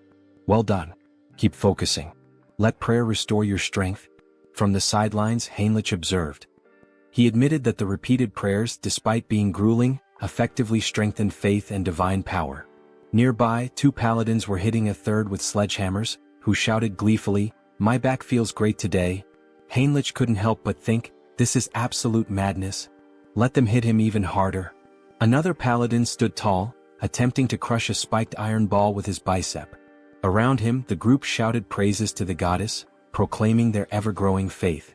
Watching from the sidelines, Heinrich couldn't help but think, do they really need to train like this? On the second floor, the trainer approached Marco, questioning him about the new recruit. Is he just a simpleton? Marco smirked. And if he is, what of it? The trainer chuckled. Well, even before baptism, he's managing to lift such massive weights. His shoulders and lower body are already unnaturally strong. I can't wait to see how baptism will transform him. Hearing this, Heinrich felt a wave of discomfort. Why are they drooling over my body? He thought, trying to suppress his unease. He didn't want to attract attention from this group of apparent muscle fanatics. Time passed, and Heinrich continued to endure the relentless training. During one particularly grueling session, he paused, gasping for breath. It had been 3 months since he began. Without his wind instrument and super regeneration skills, he would have collapsed long ago. His body and endurance had improved significantly, but the endless perversions of the group were the real challenge. Marco approached him, placing a firm hand on his shoulder. Finished with lower body training? How about we hit some chest exercises together? Marco removed his shirt, flexing dramatically in front of Heinrich. Panicking, Heinrich let out a distressed scream. The trainer joined in, striking a dramatic pose. What a beautiful day. Don't you agree we should do some solid back training? Heinrich's discomfort grew unbearable as he tried to suppress a shudder. Why are these muscle perverts targeting me? Later, Heinrich sat near a building with another paladin, stretching his neck. I think I'm starting to lose my mind, he muttered. Not a single day goes by without someone inviting me to train with them. The other paladin laughed. That's because the elders have low expectations for themselves. As they spoke, a group of smiling paladins passed by, laughing among themselves. Suddenly, two figures emerged from the building, Archbishop Lucius and Tuscan. They waved at the paladins, their presence commanding attention. One of the senior members announced, "We've received orders for an expedition with a full contingent of crusaders. When do we depart?" Heinrich noticed one of the paladins and thought, isn't that the guy who pointed his sword at Hans? The returning group must have been searching for Hans. Could they really have been hunting him all this time? Shortly afterward, the recruits gathered in a grand hall. An elder stood at the altar, addressing the group. We are here today for the baptism ceremony of the most promising recruits. Due to special circumstances, the ceremony has been moved forward. We hope for your understanding. One recruit whispered, why are they holding an event that usually happens only once every 6 months? Why now? Heinrich had his suspicions. They're desperate for reinforcements to pursue the heir to the immortal king. But this is a perfect opportunity for me to test my plan. The elder called out, Max Veroin? Max stepped forward, and the elder asked, are you ready to dedicate your life to the goddess and serve as her paladin? I am, Max declared confidently. Heinrich observed quietly, reflecting on the process. Those who undergo baptism transfer all their mana to the deity, losing the ability to use magic. In return, the deity grants a sacred blessing of immense power. The strength of the blessing depends entirely on the recruit's faith.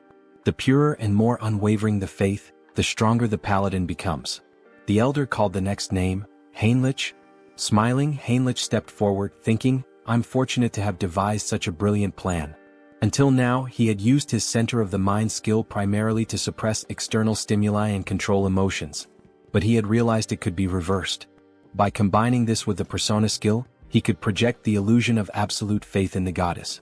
As the high priest extracted his mana, Heinrich would filter out any mistrust or doubt, leaving only pure, unblemished energy.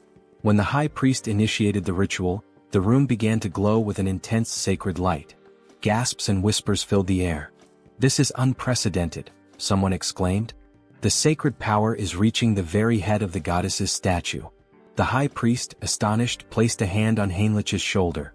"You've just undergone baptism, yet your sacred power rivals that of a priestess. Such unwavering faith.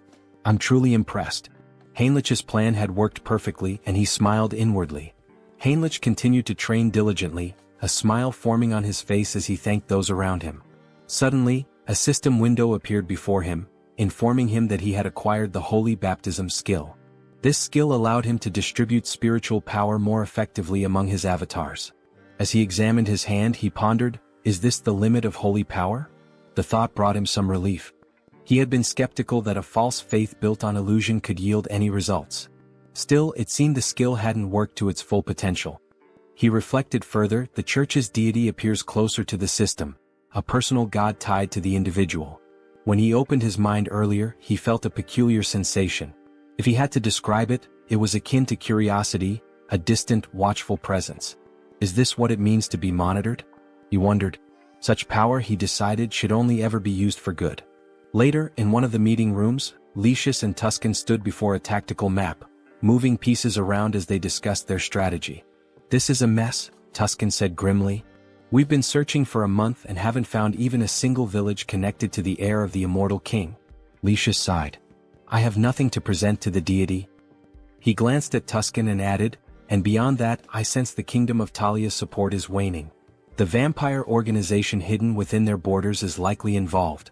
Tuscan moved a few pieces on the board and replied, "During the pursuit of Hans, the misunderstandings surrounding the vampire slope and the oath of disobedience have grown too large to ignore." He picked up one of the game pieces, continuing, "The assassination squad has failed to achieve any meaningful results. Political pressure from the state is mounting, and they're leveraging this situation against us." Slamming his hand against his head in frustration, Lucius declared, "The assassination squad will be disbanded. My subordinates will return everyone to the capital." Tuscan nodded in acknowledgement and left to carry out the orders. As he walked away, he thought about the precarious situation they were in. "We're surrounded on all sides, and the paladins' numbers are no longer sufficient. What should I do with this knowledge?" Looking out onto the training yard, he observed the recruits sparring. "Are these the ones baptized today?" he wondered. Suddenly, something caught his attention, a recruit striking Heinrich with a weapon. Heinrich reacted instantly, countering with an elbow to the face that sent his opponent sprawling to the ground, disarmed. The trainer shouted, "Heinrich wins this battle." A system window appeared before Heinrich, announcing that his avatar had achieved enlightenment through repeated training. He had unlocked the Crusader fighting technique skill. As he stood there, Heinrich noticed a wound on his body healing rapidly. With his super regeneration and newfound sacred power, the injury disappeared entirely. The defeated recruit, wiping sweat from his face, asked, "Did you let me hit you on purpose?" Heinrich extended a hand to help him up. "The effort was worth it," he said with a smile. "Tactics are my style." Yet inwardly he thought, this still isn't enough. To grow further, I need to evolve my abilities. At that moment, Tuscan approached, his expression serious. "Your sacred power is remarkable," he said. "You're already at the level of a trainer or a high-ranking paladin." The defeated recruit looked shocked by Tuscan's words. Tuscan continued, "But you're not experienced enough to be a full paladin just yet." Heinrich tilted his head, curious. "What do you mean?" Tuscan smiled knowingly. "You've likely felt it, more than others." He extended his hand to Heinrich. "I can make you much stronger. Will you come with me to the Rosalia Temple?" The protagonist inquired about his purpose in the Grand Temple, to which the response came as a question. Did he have any particular issue? Heinrich extended his hand reassuringly, stating that there was no problem and affirming his desire to accompany him. Tuscan, with a dissatisfied expression, began walking away, remarking that if he wanted to follow, he should do so immediately. The protagonist hurried after the paladin, requesting time to gather his belongings, but Tuscan advised him to entrust that task to someone else. They entered a room and stood on glowing runes. Tuscan placed a hand on the protagonist's shoulder, acknowledging how sudden everything seemed. He assured him that everything would be explained in detail later. The protagonist nodded, indicating his understanding. Soon they arrived at the renowned Great Temple of Rosalia, the largest sanctuary of the church, positioned at the continent's center. This sacred site was where both the father and the goddess had once dwelled, marking the heart of the faith. Inside, Rister greeted them warmly, expressing her hope that their long journey hadn't been too exhausting. They knelt before her, expressing their gratitude. The protagonist reflected on entering this sacred space, where the goddess resided, as an opportunity for immense growth. He believed it to be the ideal place to develop his skills and gain recognition as a paladin. Determined, he resolved to hone his abilities while handling covert tasks with Hans's assistance. Meanwhile, Hans sat atop a rooftop surrounded by corpses, scrolling through news about the saint on his phone. Acknowledging his newfound fame, he noted that remnants of a human trafficking ring had been eliminated. However, something peculiar caught his attention: mentions of a divine retribution society by the defeated villains. They had cursed him repeatedly, claiming the society would not forgive anyone who failed to act against him. Hans suspected this society was linked to multiple organizations. Stretching as he stood, he resolved to investigate further and continue dismantling their operations. He mused about dividing his profits, now contemplating how best to manage his newfound wealth. Later, Hans walked down the street wearing a mask, considering the risks of trading large quantities of valuable, mysterious items under the guise of the Haho mask persona. Any sudden activity might make him a prime suspect. Entering a discreet establishment, he handed a bag of money to an employee and expressed his intent to sell. The employee scoffed, questioning if Hans mistook the place for a pawn shop. However, Hans emptied the bag's contents, revealing its valuable items. The employee, visibly stunned, quickly began examining the goods. He realized the badges belonged to a group involved in human trafficking, a trading syndicate. He had heard rumors that this syndicate had been dismantled by a masked man. The protagonist turned to the person before him and asked if he was interested in the deal. The man grew visibly nervous and instructed him to use the back door, warning him not to try leaving any other way. Following the instructions, the protagonist eventually arrived at the correct location. A masked man greeted him, asking if he was there to sell something. Hans confirmed, then inquired if payment could be made in a form other than cash. Hans handed over a bag and the masked man began examining its contents. He asked if Hans was looking for material goods and, if so, what exactly he needed. Hans pointed out that he required a lottery ticket for a grand prize, preferably one that could be used immediately. Cash, he explained, was useless to him unless it could be spent. What he needed were legal funds for his real identity, Sunghyun, and a lottery ticket would provide clean, untraceable money. The masked man confirmed that a lottery ticket was possible but mentioned the commission would be steep. Hans assured him it wasn't a problem and asked how much it could sell for. The masked man replied that it would be 6-1, with a redemption period of 4 months. Hans requested 2 tickets, but the masked man stated that the payment provided wouldn't cover that. Unfazed, Hans assured him there was no need to worry and retrieved gold bars from his subspace storage. He asked if those would suffice. The masked man, stunned, felt the bars and asked incredulously, "A subspace storage tool? Who are you? These are extraordinary materials. Where did you get them?" Hans, annoyed at the man's curiosity, complained about being touched and stated he wasn't there to chat. He urged the masked man to finish the deal quickly. Apologizing, the masked man agreed to proceed.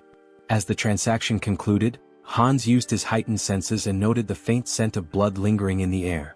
It wasn't his imagination after all. Moving closer, he remarked that this wouldn't be their last deal and predicted they'd see each other often in the future. Later, Hans stepped outside, smiling as he inspected the checks in his hands. He mused aloud about how he'd used his dreams to win the lottery. Now he pondered what to purchase. Subordinates would make such errands easier, as constantly running back and forth was inefficient. Taking a moment to enjoy the cool night air, he observed the bustling streets. Only a few months ago, they had been eerily empty due to the human trafficking syndicate's presence.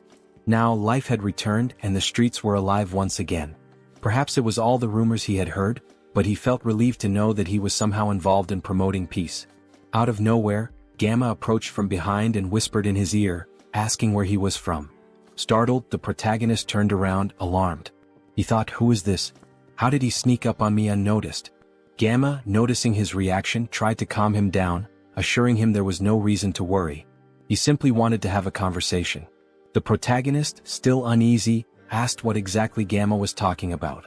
He had snuck up behind him and even sniffed him. What was going on? Gamma asked if he was a vampire. The protagonist froze. That's right, Gamma confirmed.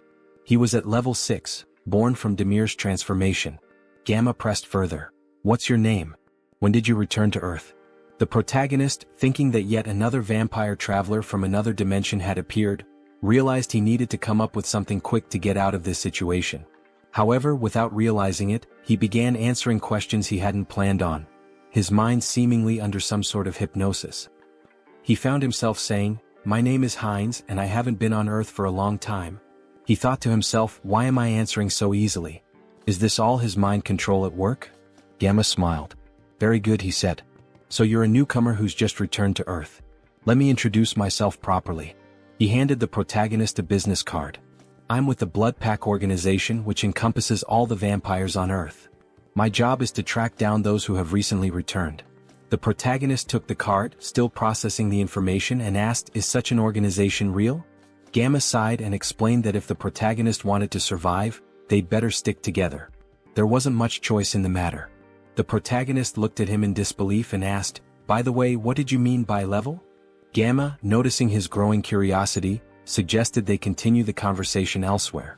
If you're starting to show interest, let's go somewhere more private. He pulled out his car keys and asked if the protagonist wanted to visit the organization. Seeing the sleek car, the protagonist agreed to go with him. Meanwhile, Jean Soren had been quietly observing the entire interaction from a distance. She relayed the update to headquarters through her earpiece. The target is moving according to plan. We are following him. After some time they arrived at the location. Gamma encouraged him not to hesitate and to step inside. The protagonist, curious, asked what kind of place this was. Gamma explained that every vampire has a unique vampire factor that determines their strength level. They measure and rank these factors by level, and with the help of a magic circle, they can assess a vampire's level precisely. Gamma led him into a room filled with vampires and runes. Heinz was astonished by what he saw, wondering if this was truly a magic circle. The scene struck him as highly suspicious. Gamma gestured toward the circle, urging him to enter it without delay. The protagonist hesitated, thinking he could cancel his participation if it turned out to be dangerous. However, the presence of a skull emanating dark magic caught his attention. Examining it more closely, he realized this was no ordinary dark magic. It involved shamanism, curses, alchemy, and various other mystical practices, all fused together. He wondered how such a thing could even exist. Since the returnees began appearing about 20 years ago, magical tools remained rare, and magical technology had not advanced significantly. This was due to the differences in energy laws between abilities and dimensions. Yet, here was an organization capable of merging such disparate powers. The Blood Pack, it seemed, was far more impressive than he had anticipated. One of the vampires asked him to extend his hand. The vampire made a small cut on Heinz's palm, warning him it might sting briefly. To Heinz's surprise, his blood began to levitate, forming 5 orbs. A vampire noted that this indicated he was at level 5. Observing the tight connection between the orbs, they commented on his strong regenerative abilities. The protagonist thought about purebreds from Alterica, estimating their levels to be around 5 or 6. Gamma smiled knowingly, remarking that he was already nervous. Coming from a dimension no one had heard of, Heinz had only reached level 5, a mere waste of time. At this level, amputating limbs wasn't necessary. The vampires in the room all agreed and activated their abilities. Alarmed, Heinz realized there was another motive behind this ritual. It was far too elaborate for a simple level assessment. He urgently needed to summon help. At that moment, a knock at the door startled everyone, making Gamma visibly tense. The door burst open as Rand stormed in, commanding everyone to freeze. She declared her intent to apprehend Gamma, a level 6 vampire from the Blood Pack, for kidnapping and killing other vampires. Gamma appeared unfazed, questioning her rude intrusion. The protagonist found Rand familiar but couldn't place where he had seen her before. Rand pointed out that when she first heard rumors of vampires being abducted, she doubted their truth, but now the evidence was undeniable. She demanded that Gamma release the vampires and surrender. Gamma mocked her, calling her a naive servant of the Blood Pack. He questioned why vampires needed to live in subjugation, follow human rules, and hide underground. Rand, enraged, argued that it was the actions of warlike vampires like him that forced their kind into hiding. Gamma dismissed her argument and asked whether her comrades shared her perspective. This caused doubt to spread among the vampires behind her. Shocked, Rand questioned their loyalty. Just then one of her allies betrayed her, activating his ability and striking her down. As she collapsed, she demanded to know why he had turned against her. The traitor explained that in his dimension he was a powerful lord. Now trapped in this reality, he was reduced to working as a bouncer in a club. Not all vampires could adapt to her way of life. Gamma leaned in and Rand, struggling, asked about his ultimate plan. Was he kidnapping vampires to start a rebellion against the Blood Pack? Gamma smirked and dismissed her as foolish. Such an endeavor would take centuries. Instead, he revealed that they had discovered a way to grow stronger quickly. He demonstrated this by lifting the body of a vampire and alluded to breaking a taboo. Shocked, Rand accused him of creating mad vampires again. Hines, observing, realized she was referring to cannibalism among vampires. While it wasn't practiced on Earth, when vampires from different dimensions consumed one another, their vampire factors merged, increasing their strength but at a severe cost. This act often led to profound mental instability, a grim legacy from their ancestors. If someone fails to control themselves, they become mad vampires, driven insane by an unquenchable thirst. The first appearance of a mad vampire marked them as a global threat. Gamma, however, smiled confidently and assured everyone that this wasn't a concern. After extensive research, they had discovered a way to remove residual bloodlust. Suddenly, Gamma's victim began screaming in agony, exclaiming that they were being used as experimental material. The protagonist observed the situation closely, realizing that the magic circle wasn't merely for separating empirical factors. It was designed to transfer a drug to vampires without causing side effects. Minhyun reminded Gamma of his promise, pointing out the risks he took to follow him secretly. Gamma, keeping his word, tossed him a pill. Minhyun consumed it and his body began to transform, becoming larger and stronger. Smiling, he marveled at his newfound strength, unable to believe the change. Grabbing Rand by the throat, he demanded more pills immediately, threatening violence otherwise. Feigning panic, Gamma urged Minhyun to stop, assuring him that while he was pleased with his strength, he needed to be patient. After all, another guest had arrived before him and was still waiting. Surely it wasn't too much to ask to wait a little longer? The protagonist rose to his feet, calmly stating that there were 2 purebreds and 4 half-breeds, proof that cannibalism worked. Gamma looked at him, stunned. Filled with newfound strength, Hines expressed his eagerness to see just how powerful he could become. As he prepared to absorb the others, chaos erupted. The vampires screamed in confusion and fear. Suddenly, Hines and his army burst into the room. Addressing the group, he mocked their attempt to hide but scolded them for neglecting their safety. From now on, no one would leave this place without his permission. His army launched their attack, causing Minhyun to panic. He turned to Gamma, demanding answers about who their attackers were. Gamma roared for everyone to stay together, warning that separation would mean death.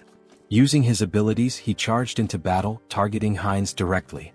Hines observed Minhyun's unusual transformation, noting that vampires from different dimensions often had distinct appearances. Slamming his staff to the ground, Hines summoned magical spikes that pierced through Minhyun's body. Smirking, Hines declared that minimizing casualties was part of his plan. He leaped into the fray, mocking Minhyun's organic transformation, claiming it posed no threat.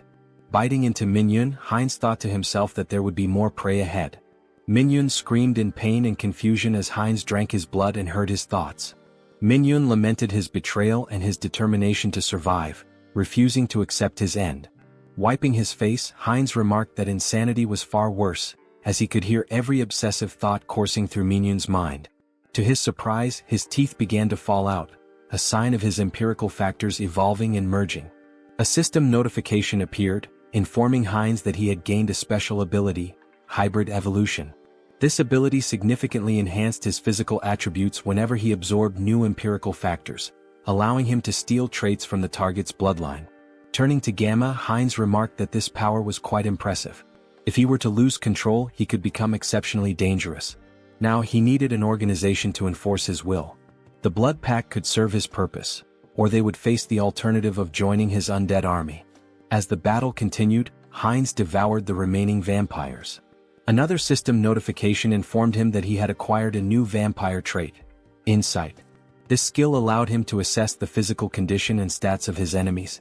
Hines dismissed it as relatively useless but realized that vampires possessed a supernatural ability called heritage, tied to their origins. Using hybrid evolution, he could master this ability and steal all their powers.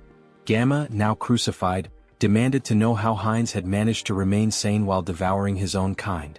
Approaching him with a grin, Hines taunted Gamma, asking if he was curious about how to resist corruption. The secret, he teased, was to ignore the whispers that accompanied the act. Gamma, panicked and disbelieving, screamed in protest. His cries turned into agony as another system notification revealed that Heinz had gained a new skill, camouflage, which allowed him to conceal his presence. Observing Gamma's transformed state, Heinz smiled slyly, commenting that Gamma must have been using camouflage all along. Not bad, he remarked, relishing his growing power. There were many ways he could use this ability. Should he dive into this bastard's thoughts? Gamma reflected on research, collaboration, support, and the public retribution technology. He also recalled a promise he had made to Mr. Beta. The protagonist panicked, wondering who the hell is this? Was this person Gamma's patron? And once again the Public Retribution Society was mentioned. It seemed like this intricate ritual was also their doing.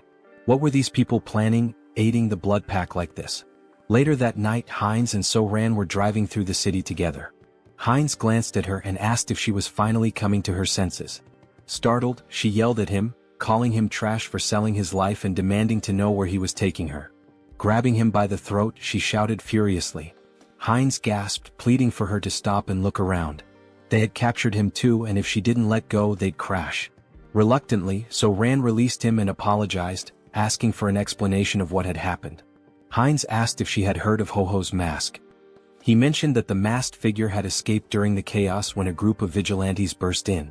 Placing her hand over her heart, So-Ran expressed her gratitude, saying that even amidst the chaos, Heinz had gone out of his way to save her. As Heinz observed her closely, her face and voice felt oddly familiar. Yet no matter how much he tried to place her, he couldn't shake the feeling that he'd seen her somewhere before. He asked why members of the Blood Pack were fighting one another. So-Ran explained that the group was divided between radicals and moderates. She and her team had discovered evidence that the radicals had kidnapped one of their own, so they infiltrated the radicals' territory. She expressed relief that they had escaped in one piece and even managed to learn the radicals' plans. She intended to inform the higher-ups and put an end to it. Heinz, skeptical, thought to himself that resolving this wouldn't be so simple. It was likely that even the highest-ranking members of the radicals were involved. So-Ran cheerfully asked about Heinz's identity. Who was he as her savior? He seemed incredibly strong. Heinz replied that she could call him whatever she wanted, as she felt comfortable. She asked if she could call him up for convenience, to which he nodded, mentioning he'd recently returned to Earth and hadn't formed any bonds yet. Heinz explained he had followed Gamma out of curiosity about the Blood Pack. So-Ran smiled and suggested that he join the group, mentioning that most vampires were part of it. She assured him that moderate vampires didn't engage in shady activities and had steady blood supplies through partnerships with blood banks. Heinz expressed interest and So-Ran promised to show him more. After some time they arrived at their destination. Inside, a little girl named Nahi ran to the door when she heard them. So-Ran greeted her warmly and Nahi hugged her, asking if she was okay. Smiling, So-Ran reassured her, introducing Heinz as their friend and a new member of the Blood Pack. Nahi, looking nervous, greeted Heinz. He waved back with a friendly smile. So-Ran patted Nahi's head, asking her to stay and play while she showed Heinz the room. Nahi agreed but asked her to return soon. On the way up, Heinz commented that Nahi seemed very small. So-Ran clarified that it wasn't just her appearance. Nahi wasn't a returner.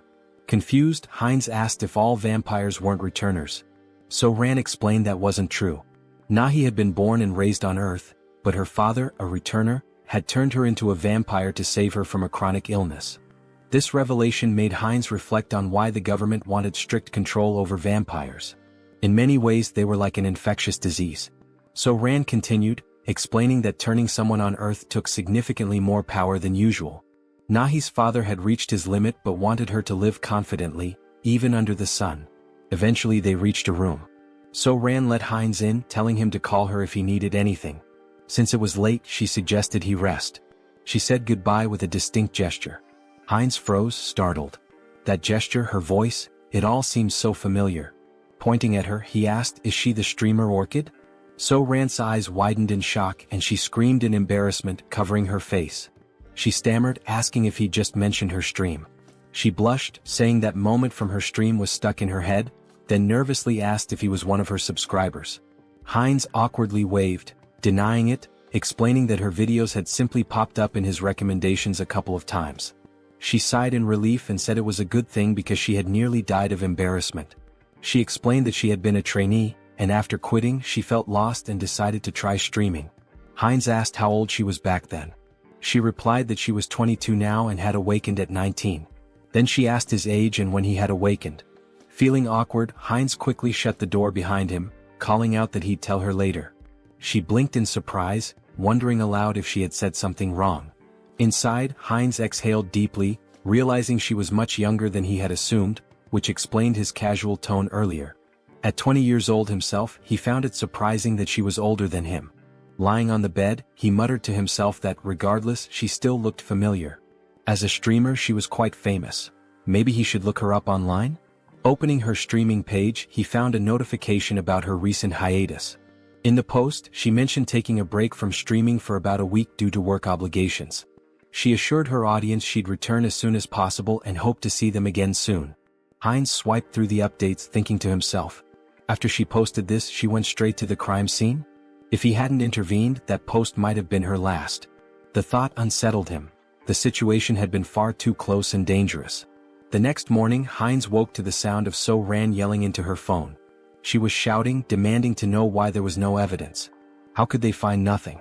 Groaning from his headache, Heinz got out of bed, wondering what the commotion was about so early in the morning. Heading downstairs, he heard her shouting again. He says there's no proof of this. How is that even possible? Noticing Heinz, So-Ran paused her argument and asked if he was awake. Holding the phone away, she explained that her colleagues had gone to the crime scene yesterday, but everything had been burned. There was no evidence left, and now they couldn't act against the radicals. Heinz clenched his fist, thinking to himself, they've gone too far. Were they trying to erase all traces of me? Out loud, he sympathized, saying it was unfortunate, but then he asked her something. Could she tell him where the radicals' base was? Her eyes widened in surprise. Why do you need to know where the radicals' base is? She asked.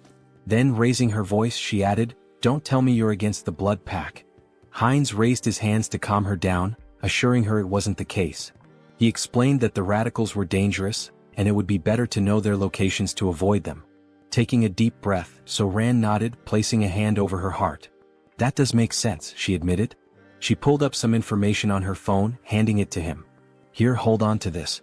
Avoid the marked locations and you'll stay safe. Heinz studied the screen, noting the map of locations. While doing so, So-Ran offered to cook him something since he was already up. He waved his hands, politely declining. No need to trouble yourself, he said. I'll grab something nearby. There are plenty of good restaurants around. Looking at the map's marked spots again, Heinz licked his lips and muttered, that's why I'm thinking of going for a walk and finding something good to eat. Moments later, he appears indulging in the blood of vampires, as if feasting at a banquet in a restaurant. Suddenly, a still-living vampire calls him a bastard, warning that he cannot leave peacefully because the clan leader will hunt him down, leaving not a single bone marrow behind. The protagonist asks if they know who he is and thanks them, mentioning that after stealing the concealment skill from these vampires, they are now worse than blind fools. So, he won't have any trouble for now. He then demands they reveal where their other friends are.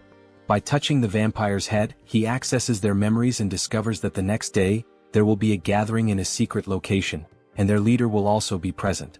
The protagonist sees this as a perfect opportunity to eliminate all of them and feed. After finishing off the last living vampire, he says it's time to clean up. Using the Blood Bloom skill, he spreads blood to create a burning flower that won't extinguish unless the caster wishes and burns only the target. This new technique, which he acquired after stealing from the vampires, is perfect for erasing his traces. As for magical traces, he'll use his concealment skill to hide them. With these two skills, no one will be able to track him. Suddenly, the protagonist's heart starts pounding. This feeling, his body was beginning to evolve again. While spitting blood and groaning in pain, he acquired new abilities. The special skill, Bloodline, Pure Blood, evolves into Bloodline, True Blood. Due to the effects of hybrid evolution, he gains enlightenment and acquires the skill, Blood Flow Amplification. His recovery ability has transcended its limits, and the skilled regeneration has evolved into hyper-regeneration. Finally, he has become a True Blood and gained some new abilities. Let's test what they do. He makes a deep cut on himself and within seconds his artery heals. Now he can control blood and has absurd regeneration. During a fight, he can absorb the blood of enemies to recover, making him practically invincible. If a True Blood is this strong, imagine how powerful a Holy Blood might be. In the next scene, we see Jean Soren thanking someone for donating 1 million cheeses. The donor earned 1,000,000 points in her heart. She thinks this donation will allow her to buy many blood packs without worrying. Suddenly, the protagonist enters the room. They look at each other and blush. He apologizes for interrupting and tells her to continue her work. Soren, embarrassed, shouts at him to knock before entering and punches him. Soren then asks what happened. He tells her they received a letter in her name. The letter contains images and information about a group of criminal vampires. Someone mysterious sent this dossier with such valuable information. She has no idea who it could be. Perhaps the famous masked figure people keep talking about? But the only person she had discussed this with was Mr. Hines. These details came after she gave the location to Mr. Hines. Could these two be working together, or is it just a coincidence? The next day, Hines observes a house from a rooftop where a secret meeting will take place to discuss measures against the masked figure and the recent attacks. Hines uses a skill to peer inside the house but notices a blood magic barrier. On the first floor, he sees several high-level vampires emanating intense energy. Alright, let's go in. Hans will use the shadows and I'll go from above. Let's enter together and wipe them all out. Hines enters through the window like a scene from an action movie. Prepare yourselves, you criminal bastards. But when he looks, there are no vampires on the first floor. Suddenly, the wall begins to crack and a voice claims, I would have loved to capture the masked one, but only some random vampire appeared. No problem, we'll hunt down this mosquito. Beta 1 Beta Shin, do you recognize this vampire? We don't know him. He seems to be level 7 but he's entirely unfamiliar. It looks like this vampire came from somewhere unknown. Hines recalls the name Beta from the vampire memories he absorbed. Their leader is called Alpha, while the others are Betas and Gammas. Both Betas are here today. The big problem is the masked members. Perhaps they belong to the secret divine society I've been searching for. I can't sense their energy, they're using a strong skill to conceal it. For now, get this bastard out of my sight, and, of course, the one hiding in the shadows. They point toward Hans. Hines is surprised they know about the shadow. Since you're so eager, I'll end you right now, Hines says, irritated, with veins pulsing. Using the skilled blood flow amplification and acceleration, he quickly jumps on the vampires, draining their blood. The other vampires are shocked to see Hines cannibalizing his own kind, which is unacceptable. Hans, meanwhile, summons skeletons from the shadows. One vampire tries to flee, begging for his life, but Hans appears in front of him, saying, You're not the only ones who can create barriers. From now on we'll perform the dance of death, where there's no place to run. And so, the dance of death begins. Vampires lose their lives one after another. Beta 1 is stunned by the strength of this unknown vampire. This power doesn't make sense, he's only level 6 or 7. There must be some trick. One charges at Hines, but Hines uses his extended claws to stab one. One, however, hardens his skin like crystal to block the attack. Realizing the enemy blocked him, Hines decides to increase his strength and lands a heavy punch on one's chest. One is shocked to see his crystal armor shatter, something that had never happened in combat before. Recognizing Hines's superior strength and speed, one orders the other vampires to assist him. Hines taunts, Do you think these small fries will stop me? With open hands, Hines releases jets of blood, piercing one's subordinates. Enraged, one seizes the moment while Hines's hands are occupied, slicing off one of Hines's arms with a sharp strike. But it's useless. Hines absorbs blood from the fallen vampires and regenerates his arm instantly. Gaining a new skill, invisibility, Hines disappears in front of one, reappearing behind him and driving his hand into one's body, humorously described as into the vampire's butt. Checkmate, Hines declares as he begins to absorb one's blood. New vampiric factor collected.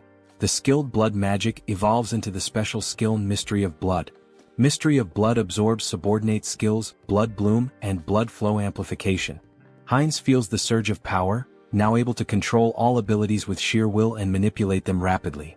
Beta Shin curses Hines for devouring his own race, calling him a corrupted bloodline, and blaming his strange abilities on it. Hines responds, So what? Are you just going to keep yelling nonsense all day? Why don't you come at me like your brother did? Or are you too scared for that? Beta Shin charges at him, shouting, Bastard! Hines uses Mystery of Blood and traps Shin with blood chains. Shin continues cursing, saying, These tricks are unfair. Unfair tricks? That stings a little, Hines replies sarcastically. Let me tell you something too. Checkmate. He slices the vampire's neck. As Hines absorbs Shin's blood, the other vampires are terrified, muttering, This vampire is insane. Who would have thought the masked one would have such a strong helper? Prepare the orb, we need to deal with him now, says one assistant. One of them casts a spell and launches it at Hans. At that moment Hans appears saying, "That's an interesting spell," and reflects it back at the vampire who cast it. The other assistant, now terrified, says, "The enemies are too strong. There's no hope, we need to flee." The leader, hearing this, declares, "We're not running," and uses a skill on the subordinate, saying, "You've been useful until now, but you'll be even more useful by dying for the Society of Divine Retribution. Go and die for freedom." The leader then uses a spatial manipulation skill to escape. Hans notices something strange about the vampire left behind. Auto-destruction mechanisms? And abandoning your subordinates on your own? What an irresponsible leader. He thought this spell would force me to leave the battlefield. What a pity, it's nothing, Hans says. Inspecting the vampire's body, he observes, there are 2 energy orbs attached to him. If they are removed, Hans continues, I control the rules of death here. Do you think you can escape death in my presence? Meanwhile, the leader is teleported to an unknown location. It was tough escaping such a strong barrier, and the magic didn't work properly. But it was enough to survive, he says. Suddenly Hans appears behind him. So, you were here, leader? Hans contemplates playing with the leader for a while but decides it's better to act decisively to prevent another escape. Hans places his thumb on the leader's forehead to access his memories about the Society of Divine Retribution. However, a defense mechanism activates, an unknown memory technology from the society. Hans is transported to the mental realm. A mysterious voice echoes, saying it didn't expect Hans to reach the realm. Hans questions, so you've been watching this whole show from inside your own mind? He realizes this is the leader of the Society of Divine Retribution. That's correct, Haho Mask. Why don't you join us? The entity asks. Hans considers and asks, what's the society's goal? The mysterious entity replies, it's simple, freedom for the returned and creating a world led by them. Hans questions, an organization formed so recently already has such ambitious goals? Recently, the entity retorts. We've existed for a long time. We've been fighting for our freedom endlessly. Hans presses further, so you've been committing acts of terror for ages, haven't you? Answer me. A system alert activates. Warning, Mind Hub is regulating emotions. Repeatedly it states, Mind Hub is regulating emotions.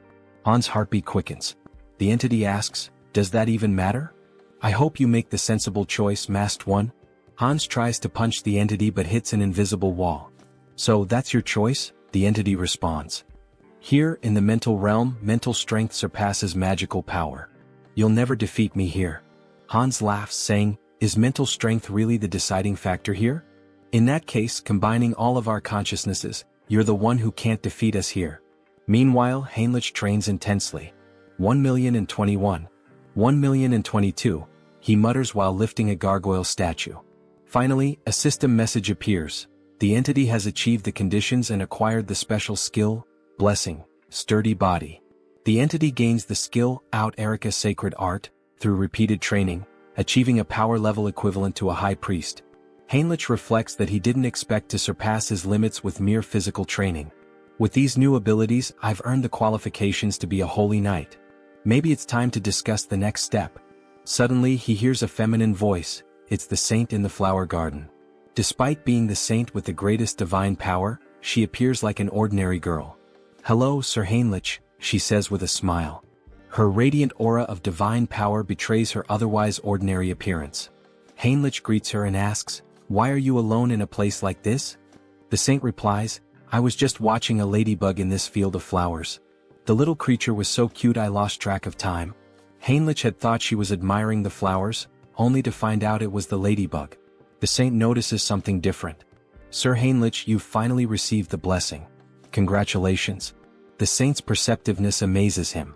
Blessing, Sturdy Body is not something achieved with outside help, she remarks, praising his accomplishment. Thank you, saint, he replies. Well, it's time to work. Shall we go to the chapel together, Sir Heinrich? Of course, saint, he answers. Through his studies of history, Heinrich learned why the saint is so obsessed with Hans. In the distant past, the first immortal king turned half the continent into a land of death. Multiple nations united to defeat him. However, his heart was stolen by an ally, a black mage. He reincarnated as the second immortal king, causing the fall of the Great Western Empire. Although the chosen of the order managed to destroy his heart, it was split into 3 parts and scattered across the continent. Every time an immortal king crisis arose, the great divine order was always at the forefront. They knew the heavy toll it took, with countless lives lost along the way. For the saint, who sees her followers as family, her intense hostility and obsession with the immortal king are natural. For now, though, Heinrich reflects, there's no need to worry much about that. The current immortal king is surprisingly gentle and kind-hearted. Alright, back to the main topic. Let's focus my mental strength on Hans. Upon changing the scene, we see a vampire spitting blood. Your Excellency the Arbiter, are you alright? Get out of my way, you're disrupting my focus. This can't be happening, I'm being pushed back. Me? In a battle in the mental realm? How is this possible? Hans begins punching the mysterious entity. At first, Hans had complete control of the battle, but now the entity is growing exponentially stronger to an uncontrollable degree, as if it were channeling the strength of multiple individuals. How did I lose? This isn't just a difference in the mental realm, it's a difference in skill? There's no way my mental abilities are inferior. This is no time to waste on this. An urgent directive is issued to the Soul Branch. Immediately cease all operations, erase all information and go into hiding. Especially for the Korean branch, this is the top priority right now. Inform the commander, a monster is in Korea. Even with Mind Hub and Serenity, Hans wasn't a weak opponent. His resilience would require further study. However, it was regrettable to lose sight of him. The system emits a new notification. The entity absorbs someone else's karma, transforming the skill black magic into the special skill path of sorcery. Thus, this fragment is the remnant of something scattered across the mental realm. Absorbing its karma means my growth comes at the cost of its reduction in power. That's fine. By reading the memories left behind in this fragment, I'll track the hidden members of the Society of Divine Retribution. So this is the Korean branch of the Divine Society, hidden deep in the forest. I won't give them any chance to escape, says Hans, blending into the shadows. I'll uncover all your secrets now. Suddenly, a scientist appears. They told me to evacuate as quickly as possible, but they didn't mention that a monster like this was coming. So the evacuation order had already been issued? At least my effort wasn't completely wasted. Look at you, trying to save a piece of paper with some data, only to hand everything over to me. Let's see what you've been up to for so long. Wait, this incident. I will never forgive you, Society of Divine Retribution. You're the ones who stole my life. I'll hunt down and kill every one of you without exception. Heinz refines excess blood stored in his body into blood crystals, which he plans to use to enhance other vampires' vampiric factors. This refined blood connects these vampires to Heinz, creating a hybrid clan loyal to him. Those who resist will be crushed. The next day, Jean Soren is stunned to learn that Heinz has eliminated all vampires in the region and intends to meet with the leader of the moderate faction. Wait a minute, this is a lot to process. I need to verify these facts, Soren says. Verify? What do you think of this as proof? Heinz interrupts, demonstrating his overwhelming power. Soren is terrified by such a display of power. She knew he was strong, but not at this level. He must be at least level 7 or higher. I can't even gauge his strength. Very well, I will contact them now. To think that you eliminated all the vampires with your own hands and now intend to absorb the rest. This is quite an unusual proposal, almost bordering on unsettling. I have no intention of giving absurd orders. The goal is simply to maintain peace and order, to track connections of the Divine Retribution Society, and eradicate every member. Don't you think these two objectives are contradictory? That depends on where you set the standard.